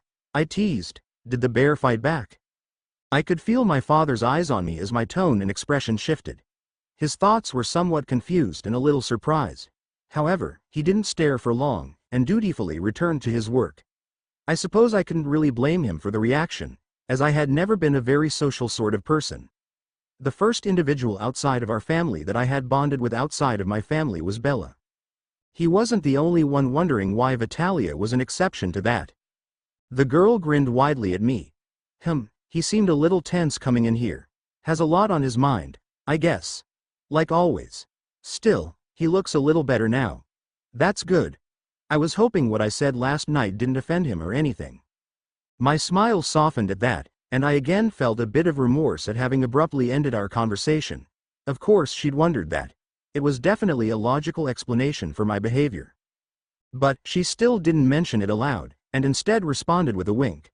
I wish, but sadly no bears involved. This, she slightly lifted her shoulder, is from my dad's skinning knife. He was swinging it around, showing off in front of Mom, and I walked by and got clipped by it. She gave him a pretty harsh lecture afterwards, but I felt kinda bad for him. Daddy can get pretty down on himself when he messes up. Ah, I nodded, watching the scenario in her mind and shaking my head. It was so typical of that family. I could definitely understand Diego's feelings on that matter though. Making a mistake like that, hurting someone you cared for, was one of the very worst things. Are they here with you? They went to lunch down the road. Told me just to call when I'm ready to leave. She sighed and looked to her shoulder. My mom doesn't really like hospitals. She prefers all those natural medications and remedies and things. But this baby here was pretty deep and Daddy thought I might need to get it stitched. She looked back to me. And what are you doing here, barging in like this? I'm just here to speak with my father, I responded easily. Nothing too serious. She mused as a smirk formed. Something top secret, no doubt. Classified, stalker business. At that, I swore I saw a fleeting smile form across Carlyle's face in reaction to her comment. I think it's safe to say that my family had been a bit concerned with my behavior when I'd first taken an interest in Bella. I suppose it was understandable too. I just couldn't help myself. Even I'd questioned my own sanity. I don't know how you're always so right about these things, I played along. Finding the humor in something like that, Carlyle was thinking in continued surprise. That's unlike you, Edward. It's a good change though. I could tell he was trying to be delicate about this, and now that he'd pointed that out, I realized he was right. Usually, I would feel a little annoyed with others calling out my thoughts, just because I didn't always want to acknowledge them myself. However, Vitalia's way of approaching it was different. She wasn't calling me out on it to reprimand or tease me. Hell, she wasn't even serious about it. She simply didn't realize how right she was. And, for some reason, it encouraged me to play along too. Somehow, it made it a little easier for me to deal with that shortcoming of mine. Well, young lady, Carlyle said to her, I think we can get away with not stitching this, alright? I'm just going to use some surgical tape to hold it in place and put a bandage over it for you. Really? She asked, looking to him excitedly. That's great, I didn't want to have to worry about stitches. Talk about a serious inconvenience, she thought, and I smiled as I heard that. It wasn't as if it'd be much of one, realistically, she was dramatic. Carlyle chuckled softly before focusing on the bandaging process. Vitalia winced briefly, before breathing out and relaxing herself. My eyes noted the scratches along her arm from where she'd fallen, and I shook my head again. She was destined for disaster, and it would not be of my doing. Once my father was finished, he stood and smiled down at her. Well, it was lovely to meet you, Miss Santi. And you, she nodded. Kind of freaking me out that I've been running into Eddie so much though. Carlyle nodded. Yes, I'd say it is a little strange. Life's just funny that way sometimes. It is. Vitalia winked up at him. It has a sense of humor. I just watched their exchange silently. It certainly did. It had a rather cruel sense of humor sometimes too. I wondered then if she'd ever been exposed to any sort of tragedy.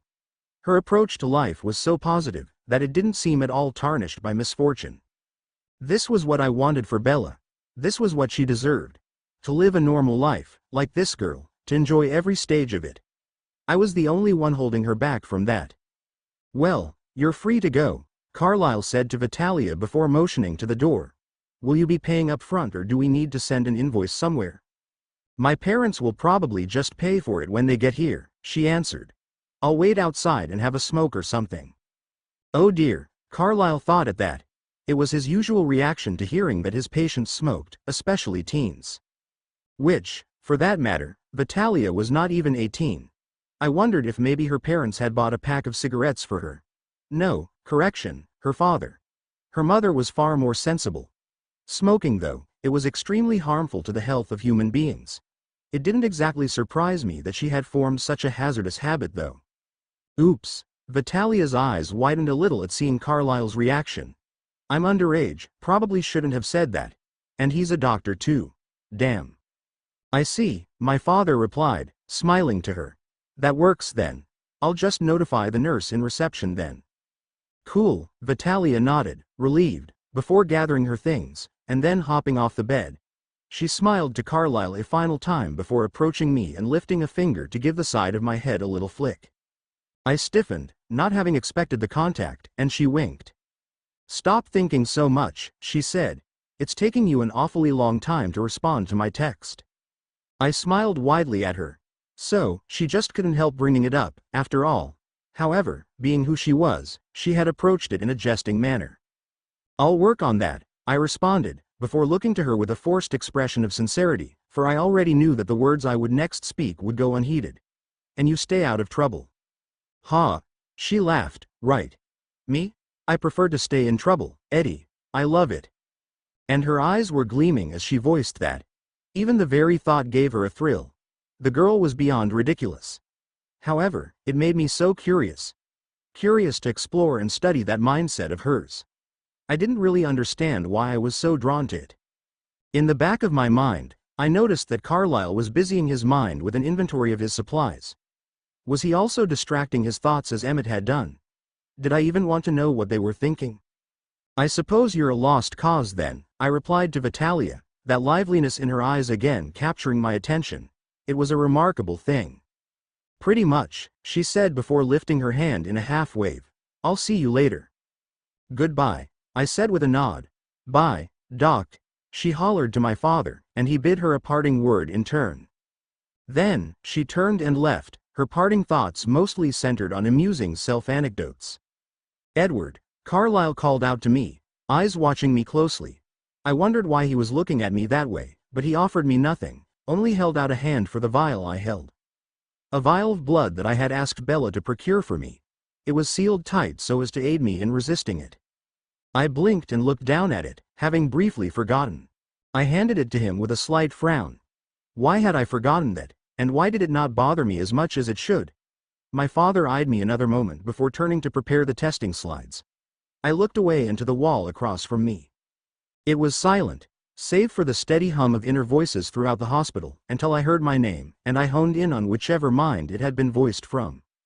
Jasper. Hope Edward hurries up. I mostly just smell antiseptic, but I'm still picking up on the blood from her wound. Don't know why she has to stand next to me. Oh, good. She's lighting a cigarette, that'll help. Not that it's a good thing that she's smoking, maybe that's selfish of me. My eyes widened and then I closed them to instead see through the eyes of my brother as he stared at Vitalia, who had just exited the main entrance and sat on a corner of the walkway ledge, not 10 feet from where Jasper was standing. She smiled at him, before lifting her cigarette and lighting it. She inhaled deeply and a cloud of smoke left her lips. That really hits the spot, she thought. I relaxed a little, only just realizing I had tensed at all, and prepared to listen to whatever exchange might take place between Jasper and Vitalia. I suspected it wouldn't take long for her to try and strike up a conversation, no matter how unnerving Jasper might be to most. If she wasn't at all uneasy around me, Emmett, or Carlyle, I surmised that, if she was to ever feel any form of anxiety from a vampire, it would be from him. Furthermore, through Jasper's mind, he might be able to give me some insight into the girl's actual feelings. Confirm if there really was any fear coming from her. I was beginning to wonder if it was just non-existent in her. It was going to be a very interesting thing to listen to. To be continued, A.N. I'm very enthusiastic about the next chapter. I love Jasper's character winking face, just a little a teaser for you there. P. It will be from Vitalia's perspective too, so, like Edward, you can gain some further insight into her character. I'll update as soon as I can. Steps of 2A.N. Many thanks to all my reviewers, followers, you're all wonderful. Winking face. This chapter is primarily from Vispov, but I couldn't resist adding some insight from Edward. There's just too much that he'd be reacting to. Enjoy. Earthshine Chapter 4. Steps of 2. Old timidity has disappeared, and is replaced by silent, quaint fun, with which his face twinkles all over, as he listens. Thomas Hughes, Vitalia. I took another drag from the cigarette between my lips and held it there in my lungs a moment before exhaling. It really was nice. The ache in my shoulder was starting to go away a little, and I smiled as I thought about my conversation with Eddie. He was such a strange guy. I really didn't think I'd met anyone like him. Ever. I don't know what he'd been all tense about when he first barged into the exam room, but he looked at me like I was a rain cloud when he'd been expecting a sunny day. I chuckled and shook my head. Crazy. Maybe that's what he was. I also couldn't really describe how weird it was to be running into him. Everywhere. Hell, I was almost convinced sometimes that he really was a stalker. The thing that made me question it though, was that he always looked equally surprised to see me. Not exactly the reaction one would expect from a stalker. Could be a really excellent actor, of course. It was a funny thought, but I didn't buy it. Something in his eyes just made me feel so sure that his surprise was genuine. Couldn't really explain why. It was just something I knew. He did intrigue me though, and I was glad he'd agreed to exchange numbers. I wanted to learn about him. He was so closed off, always seeming to have his guard up. It challenged me to try and do my best to get past that, to explore the mystery of him. I was really excited about it. He didn't seem like the type of person who let himself have fun, and so I, being a person who didn't like to keep things serious, figured I could maybe help him out with that. Life was meant to be enjoyed. It was just sad when it couldn't be. I lifted my cigarette and breathed in nice and deep, then glanced over at the person standing across the walkway. Speaking of strange and mysterious, who was he? It looked like it was taking him a lot of effort to even be, well, standing there. Maybe he was going to be a future patient at the hospital. Maybe he was nervous about going inside. Maybe he just received some really bad news. There was just no way of really knowing. But there was also something about him that unnerved me a little bit. He was intimidating. There was like a certain danger to him, just as there'd been with Eddie. He looked at me, and it was kind of ironic because of my latest thought, but I noticed instantly that his eyes were gold. I smirked. So, he was another relative. I was just running into them everywhere. Was he waiting on Eddie then? Why was he waiting out here? He looked impatient. Maybe he just liked the fresh air.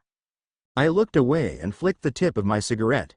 There was a long silence then, and I glanced to the guy again to see he looked kind of indecisive. Was he wondering what to say to me? I thought that was pretty amusing, and I only briefly considered putting him out of his misery and striking up a conversation myself. But nope. I decided to see what he might say instead. It was always interesting to hear what would come out of a person's mouth first. I smiled at him and then looked away again. Maybe that'd help him along a little bit. Lifting the cigarette to my lips, I was about to inhale when the guy finally spoke. "Those things could kill you," he voiced with a recognizable drawl. I grinned and excitedly looked to him. Oh yeah. Eddie told me he had a brother from Texas. I'd know that accent anywhere. His eyes widened a little bit. "You know Edward?" But then he seemed to remember something. "Oh, right. Emmett told me about you. You're the Hunton family." That's right," I said with a proud nod. I saw him fight what looked to be a grin. "Well, congratulations on beating Edward in your race. It's rare." I got the impression from his tone that there was some sort of poetic justice thing he was getting out of this. "Thanks," I winked. I tricked him. That's usually how it has to be. He still looked a little uncomfortable, and I wondered if he was much of a conversationalist. I didn't get the impression that he was. Still, I was proud of him for speaking first, if it really was a difficult thing for him to do. He looked like he was probably a little socially awkward. A friendly smile crossed my face then. Well, I hoped it was friendly, at least. I wanted him to feel comfortable around me. "I'm Vitalia." He glanced to me, shifting his eyes a little back and forth, before nodding and lifting a finger to his forehead in greeting. A greeting that reminded me of something Red Butler might do. A Southern gentleman's courtesy. "Jasper Hale." "Nice to meet you, Jasper," I exclaimed. I just loved meeting new people. There really was nothing more interesting to me. He smirked a little uneasily. "Yeah, you too." He shifted his eyes again, before finally settling them on me. "So, you're from Texas?" "Too." "That's right," I said, pleased we had some common ground here. "San Antonio. And you're from Houston, right?" "Right." He nodded, and his eyes looked kind of distant. It was strange. Been forever since I've been there. There was like a fondness he had for his home state, but also something else. Like something was keeping him from really enjoying it. Weird. San Antonio. His voice had an edge I couldn't really describe. "It's interesting. With the Alamo and everything." "Yeah, it is," I winked. How could I make him feel more comfortable talking about this? Craziest weather there is. Basically just really hot all year round. All except for January. It's humid, and impossible to predict too. One day it'll be cloudy and clear, and the next we're hit with a violent thunderstorm. He smirked again. I remember that. The way he said it too, made it seem like it had been such a long time ago. He couldn't be older than 20 though, at the very latest. Did he go to high school too? "I think that's what I like most about it," I said. "It does its own thing. It's untamed and independent." He was silent again before continuing, eyes shifting to stare ahead, like he was seeing the place for himself. I liked the landscape. "It's really beautiful." I grinned. It was wonderful to talk about the things one liked.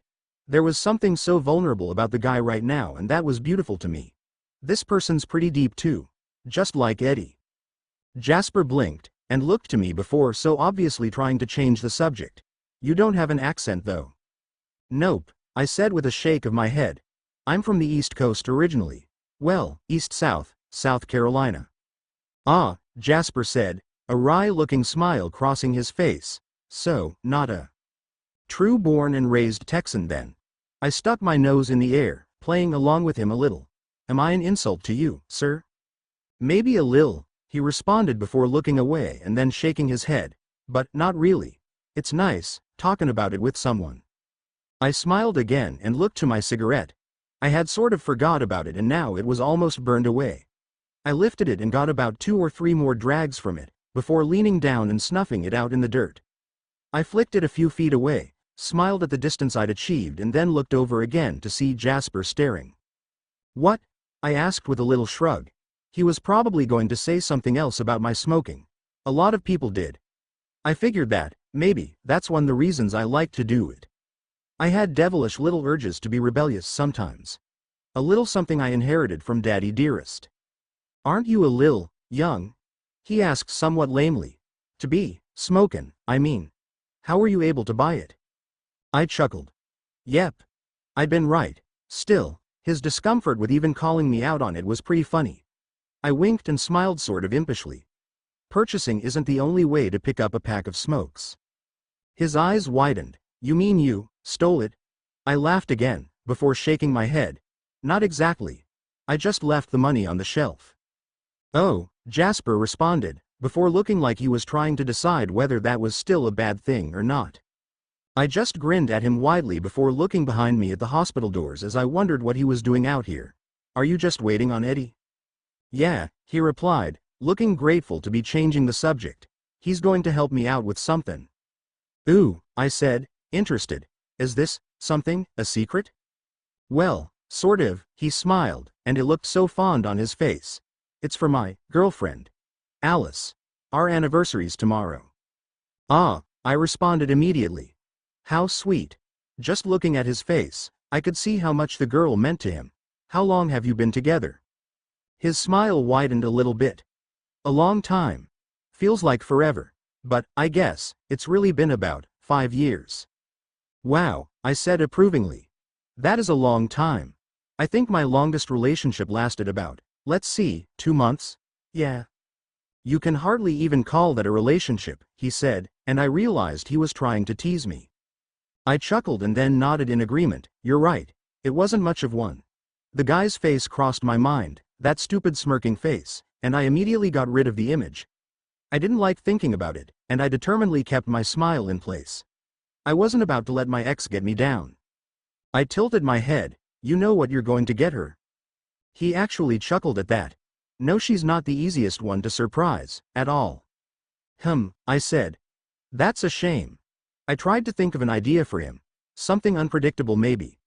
"Well, why don't you just take her do something instead? Just, go out on the town and see what jumps out at you. Don't plan anything." "Well, I don't know about that," he said. "There isn't much to do around here." "Sure there is," I protested. "There's always something to do, no matter where you are." He just stared at me then, and I really didn't know what to call the look he was giving me. It was sort of similar to how Eddie would just sometimes stare, though it wasn't nearly as, intense when Jasper did it. "Like what?" he asked, seeming genuinely curious. I lifted a finger to my chin in thought as I tilted my head, eyes lifting to the cloudy sky for inspiration. The climate in Forks was very different than what I was used to. It was very pretty, and had a sort of enchanting quality, but every now and then, I definitely missed home. I missed the sun. Texas, the land of the proud. There were lots of things to do there. Maybe Jasper and Alice could try for some Texan cliché. A really southern activity of some kind. Let's see, I said to myself mentally. They could cook some barbecue, or go horseback riding, or... Aha! I had it. A brief image flashed in my mind, and I stood and faced the guy. "Hey, you know how to two-step." He immediately looked a little wary when I stood, and I thought I saw him shrink back a bit. "Yep. Definitely socially awkward." "Yes, but it's been a while," he responded carefully. I said again. "I'm not the best at explaining things, so you want to try it out? See if you remember?" "What?" He looked completely stunned. "With you." I shrugged. "Sure." I then winked. "Every girl loves dancing, right? I'm sure she'd love it." "Yes, Alice likes dancin'." He shook his head, "But I don't think this is the best idea." "Ah," I said knowingly. "Think she might not like it?" It was no secret that some people were just the jealous type, and I definitely didn't want to be causing him any trouble. "And no, that's not it," he said uncomfortably, eyes moving towards the entrance of the hospital sort of desperately. I just don't know if it'd be, I don't know, a wise thing to do. He was really struggling with his words, and something about what he wasn't saying unnerved me again. Actually, now that I thought about it, I got even more of an impression of danger from him than I did from Eddie. It hadn't really gone away either. Again though, like Eddie, I saw a lot of good in this person. There wasn't any reason to be afraid of him. I couldn't even really identify why I should feel scared. It was kind of just like an automatic response that I couldn't explain. But I had never been one to turn away from danger, and more than that, Jasper seemed like a good guy. I decided he definitely had to be. He was really sweet and sort of shy. I smiled to try and assure him, it'll be fine. If you still think it's a bad idea, we can just stop, all right? Come on, just try it out. I extended my hand, and my smile widened. He looked to me and then back at the door. He was really weighing his options, and even though it confused me, I decided to just be patient and try not to question any of it too much.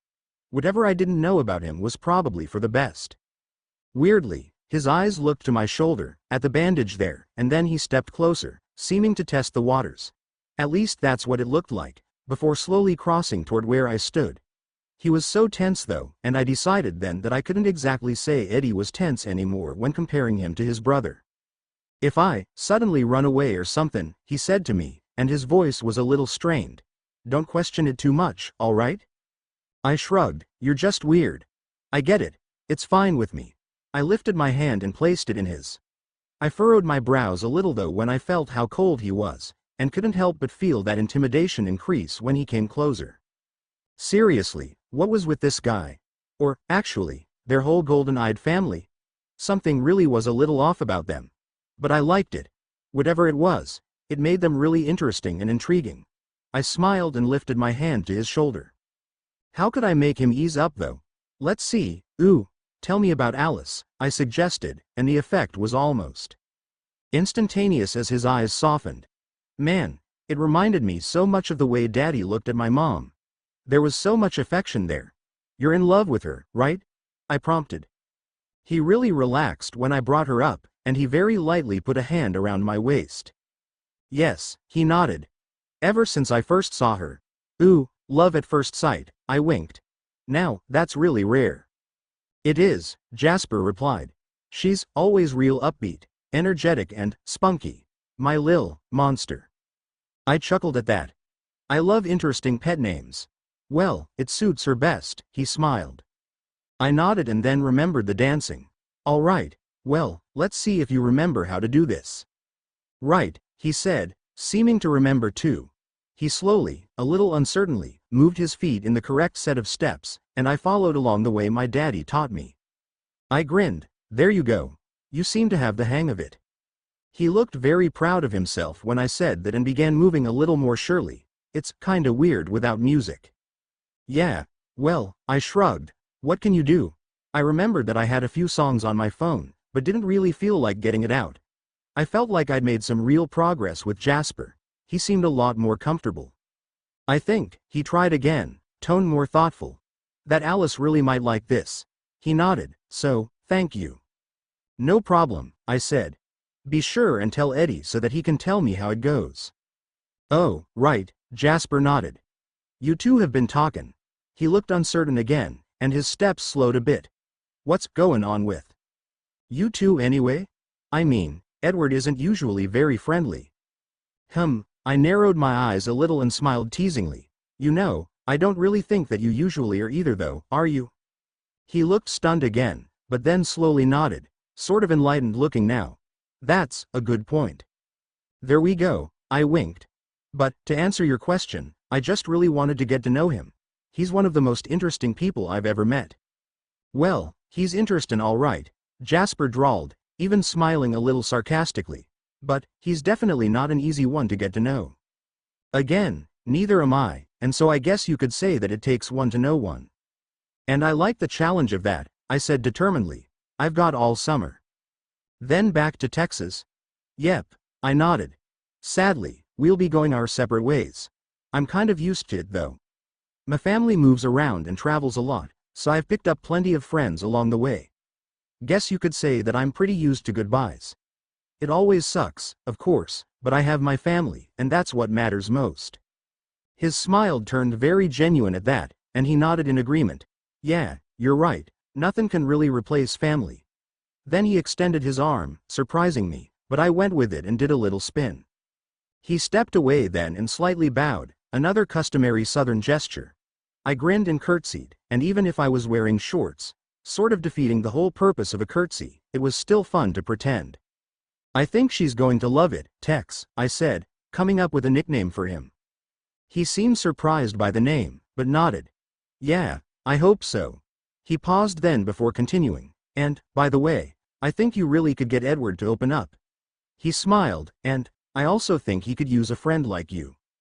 I could tell it took a lot for him to say all that, and I definitely appreciated it. I could see he really meant it too.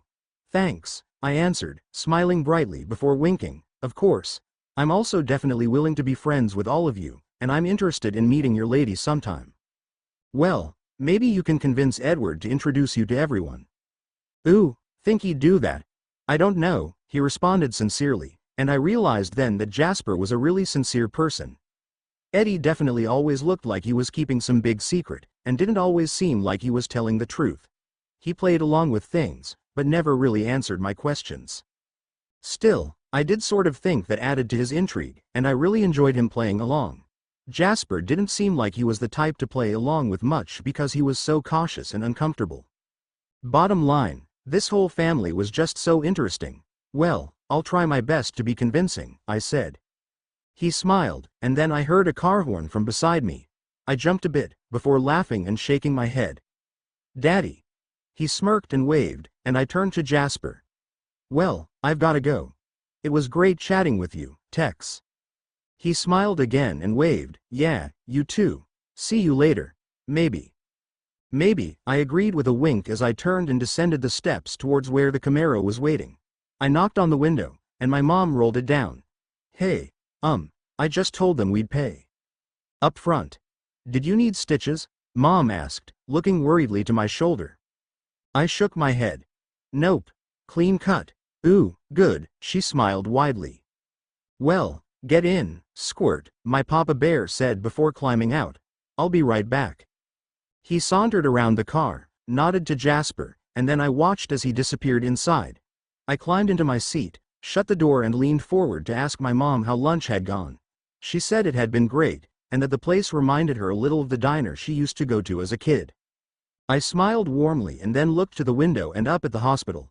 Eddie was in there somewhere, and I wondered if he was actually going to send me a response to my text. My phone notification sound went off then, a cute, little wind chime sounding thing, and I looked down and saw the message was from the man himself. Well, speak of the devil, I thought with a smirk. Edward. I was initially a little surprised that it had taken Vitalia and Jasper so long to strike up a conversation. However, I was grateful for the opportunity to hear what she was freely thinking to herself during the silence. I felt very amused at first, in reaction to her rain cloud analogy especially, but then, as I acknowledged her excitement through Jasper at the prospect of getting to know me, I felt uncertain and also somewhat riveted by it. I marveled at just how much she was looking forward to it. It would be a shame to disappoint her, as I really wasn't that interesting, but I consoled myself with the fact that she was bringing it upon herself. Then I heard as she also considered that I wasn't the sort to allow myself to have fun, that life was meant to be enjoyed and that it was just sad when it wasn't. She just doesn't have any idea, I considered silently. Perhaps it was true in most human cases, but not for vampires. The same rules did not apply to us. Her philosophy was entirely misguided when directed to me and my kind. I had to always stay in control, and I didn't really have much of an actual life. Well, aside from Bella. She was my life. She helped me feel at least partially alive. Then I watched as Vitalia looked to Jasper. She was considering how strange he was, and she instantly noticed that he seemed rather strained. Her observations were astoundingly accurate, while also entirely inadvertent.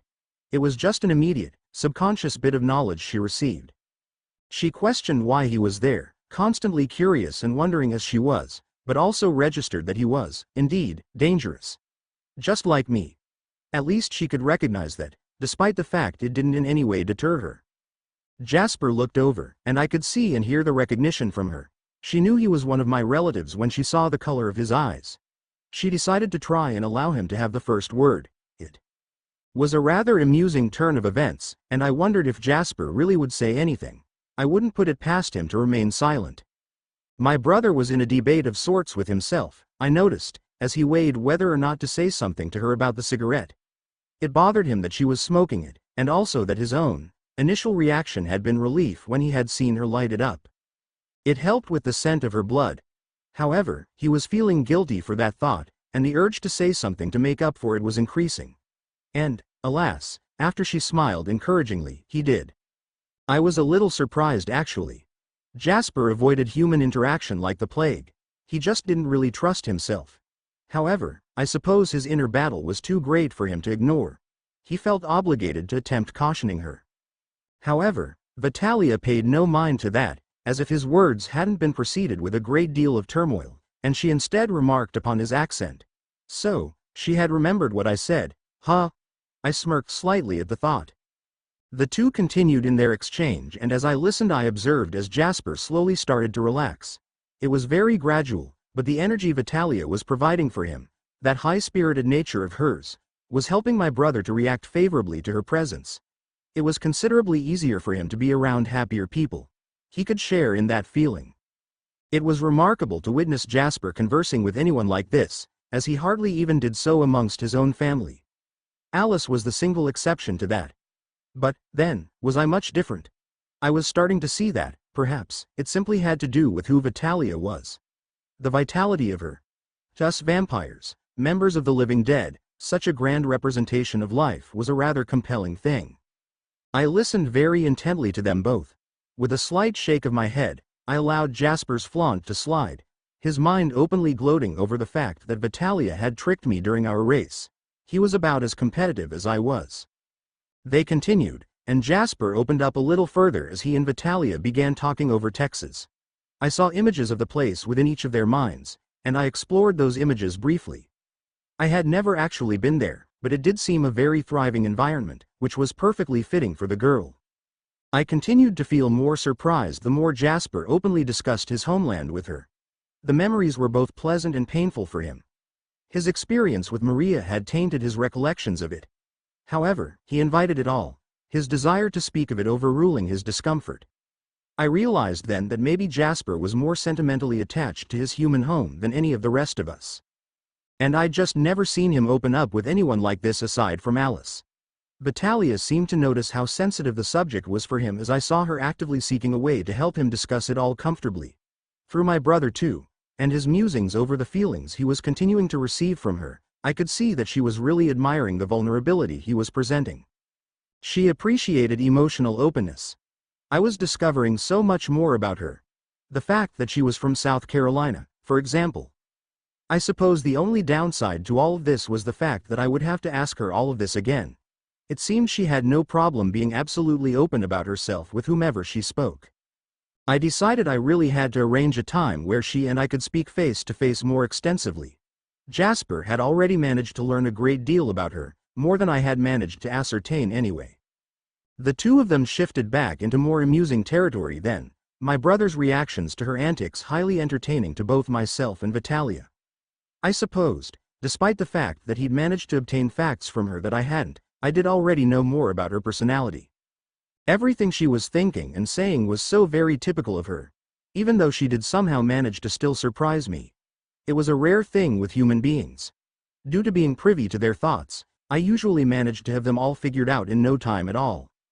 However, with her, I was just left with more questions. Jasper told her of Alice and I heard her inner remark over how sweet my brother looked when speaking of her. Then she mentioned a previous relationship of her own. Why did that surprise me? It was more or less the norm for a girl her age to have had some dating experience behind her. Why was I even dwelling on it? An image of the boy in question came to me through her thoughts, but it was very brief, as she pushed it from her mind almost as soon as it came. It was obviously something that bothered her. And that made me more than a little curious. Then Jasper's thoughts took an interesting turn, and I found I could definitely relate to them. She's a very different sort of person, he was thinking to himself. I don't know why it's so easy to talk to her. I saw myself within Vitalia's thoughts as she considered the way I would sometimes look at her in comparison to the look she was currently receiving from Jasper. It took me by surprise a moment too, the look I saw reflected from my own gaze. Undeniable fascination. It was when she had shown me the flower. I recalled how intrigued I had been by her in that moment. That's when I had first realized that I wanted to get to know her. I wanted to learn from her. It served as a very vivid reminder to me. A small smile crossed my face. I couldn't believe I had considered giving up that pursuit. Vitalia's mind returned to Texas, and she sifted through a few different ideas for my brother before she surprised us both with her suggestion. Was she seriously asking him to dance with her? All ease from Jasper was replaced with discomfort then, and he understandably began to feel very concerned. There was no doubt in my mind that he would refuse her offer. He knew better than to take that much of a risk with a human. But, not unlike her father, Vitalia was insistent. And, at last, it was revealed to me that she did feel fear. She felt uneasy within our presence, and most especially within Jasper's. However, predictably, she didn't shy away from it. She embraced it still and continued her foolish presumption that there was any amount of good in us. However, I furrowed my brows as Jasper's thoughts shifted a little. Instead of complete denial and uncertainty, he actually began considering her offer. Something about her confident assurance apparently made him feel he could trust himself. It might be all right. Edward and the others do this all the time. She knows I could be dangerous. I feel how nervous she is, but I also feel that she's very sure of herself. I think it could be okay. He tested it and I had to resist releasing a frustrated growl of protest. Jasper couldn't be that stupid, could he? Surely not. I readied myself to intervene if I had to, once again tensed in preparation. And Jasper continued forward, deciding that the scent of her blood really wasn't much different with proximity. In fact, he even remarked to himself that it was a calm sort of scent. Even subduing. Had I not noticed that myself? Needless to say, Jasper obviously didn't have much self-control in any area of his life. I felt very irritated with his irresponsibility and very nearly strode right out there to order him to come inside with me instead. But, Vitalia. She was so very accepting. He made a remark that most anyone else would have questioned, but which she simply took in stride. She definitely recognized that there was something different about our family too, but that only increased her fascination with us. Was it really right for me to indulge that? No, I had arrived at a decision already. I couldn't keep going back and forth like this. Then, somehow, she knew exactly what to say to make Jasper feel more at ease. I marveled at that. I saw an image of her parents from within her mind, of the way they would look at each other, as she compared it to the look Jasper was now offering. The love in that one look, in both Jasper and her father's eyes, was incredible. I'd always considered how special a relationship Jasper and Alice shared, and had never seen its equal, but the memory Vitalia was exhibiting of her parents came incredibly close.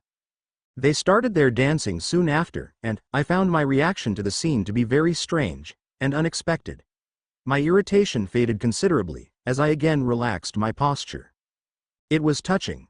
My brother was hardly feeling any struggle, and the excitement at his achievement with the human girl was extraordinary. Maybe I have more control than I thought. And Alice really would like this dancin'. It's too bad I still might have to think of something else. She'll see this for sure. But, if she does see, I hope she's real proud of me. I was very moved by it, and found myself inhaling deeply in wonder at the scene. How did that girl manage it? What was it about her, exactly? I couldn't seem to find the answer to that. I was roused slightly when they began discussing me.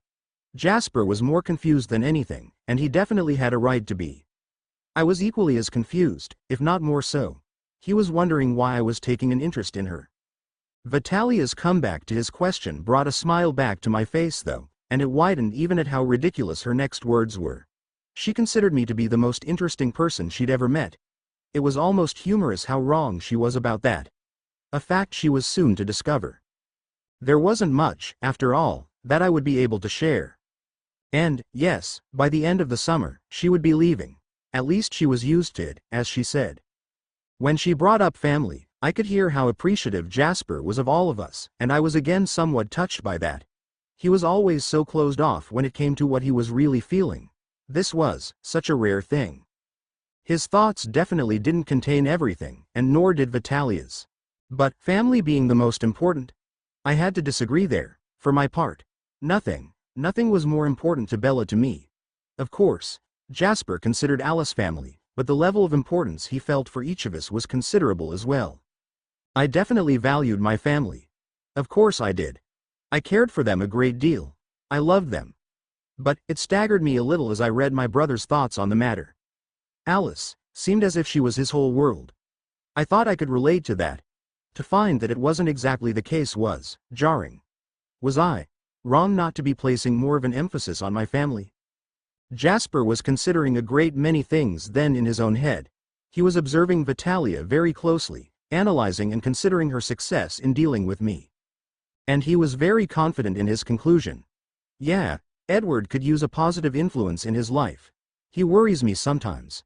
We don't hardly see him much anymore, so maybe this little lady can help. There's something about her. Something real special. It's a little like what Alice has. And Emmett. They're all real positive people. Nothing really brings them down. My eyes opened, and I stared straight ahead, unseeing but sent into some deep thinking. I glanced over, saw that Carlyle was still working on the blood panel. From his thoughts, I gathered that he merely assumed I was patiently waiting for him to finish, and then continued in my reverie. Everything began merging together, everything I had heard. Carlyle and Emmett. Their hidden thoughts. Had they been thinking the same thing? That Vitalia could help me? Unlike them though, perhaps Jasper was not so uncertain of his own conclusions. He openly revealed his thoughts on the matter, knowing I could hear him. Knowing I would start pondering it. Carlyle was very cautious about what he was thinking around me, and Emmett, well, he wasn't much a thinker in general. However, like me, Jasper contemplated just about everything, but with a great deal more decisiveness. He was more daring than I was. He wasn't afraid to take risks, such as with Vitalia and with thinking the things he was. However, none of them knew the reason for my negative behavior. They didn't know that I was considering leaving Bella. That, for the sake of honoring my love for her, I was going to sever my ties with her completely. If they knew, maybe they would understand. But I couldn't tell them. I couldn't tell anyone. If I did, they would try and talk me out of it, and I was already doing enough of that from within my own mind. I didn't need help. There was nothing that could fix the inevitable. No amount of positive influence could help with that dread of leaving the very center of my universe behind. All I wanted to do was understand Vitalia, her way of thinking, to observe and study her very strange behavior. That was all. And then, like she said, the summer would end and we would go our separate ways. My hell would officially begin. I closed my eyes determinedly. Sorry, Jasper and everyone else. I don't think her influence will make much of a difference. They meant well, and I appreciated that, but they didn't understand. And it was definitely doubtful that Vitalia would ever officially meet my entire family at once. Well, unless it was somewhere public, but the probability of us all being out together during the summer was very slim. At least Jasper was honest with her. She remarked on his honesty and then, of course, revealed that she knew I was hiding some things. Her perception really was very unnerving at times. However, I was pleased to discover that she did enjoy my teasing. It was something I enjoyed too, and I considered that it would be a bit of a shame if it only served to aggravate her. Her parents pulled up a moment later, and she enthusiastically said her goodbye to my brother, who was completely comfortable in returning the favor, before I watched, through his eyes, as she greeted her family. I saw her father step out and pass by Jasper, and then I focused entirely on Vitalia herself. She was currently doubting my word. It brought a smirk to my place and I decided to proceed with the teasing and send a rather expertly timed response. Well, speak of the devil, she thought to herself. If only she knew how accurate a statement that was. Edward. You're right. I wasn't sleeping last night. I had to keep up my ritualistic vigil. Also, if you're really determined to take on the challenge of attempting to get me to open up about my uninteresting self, then I invite you try winking face to be continued.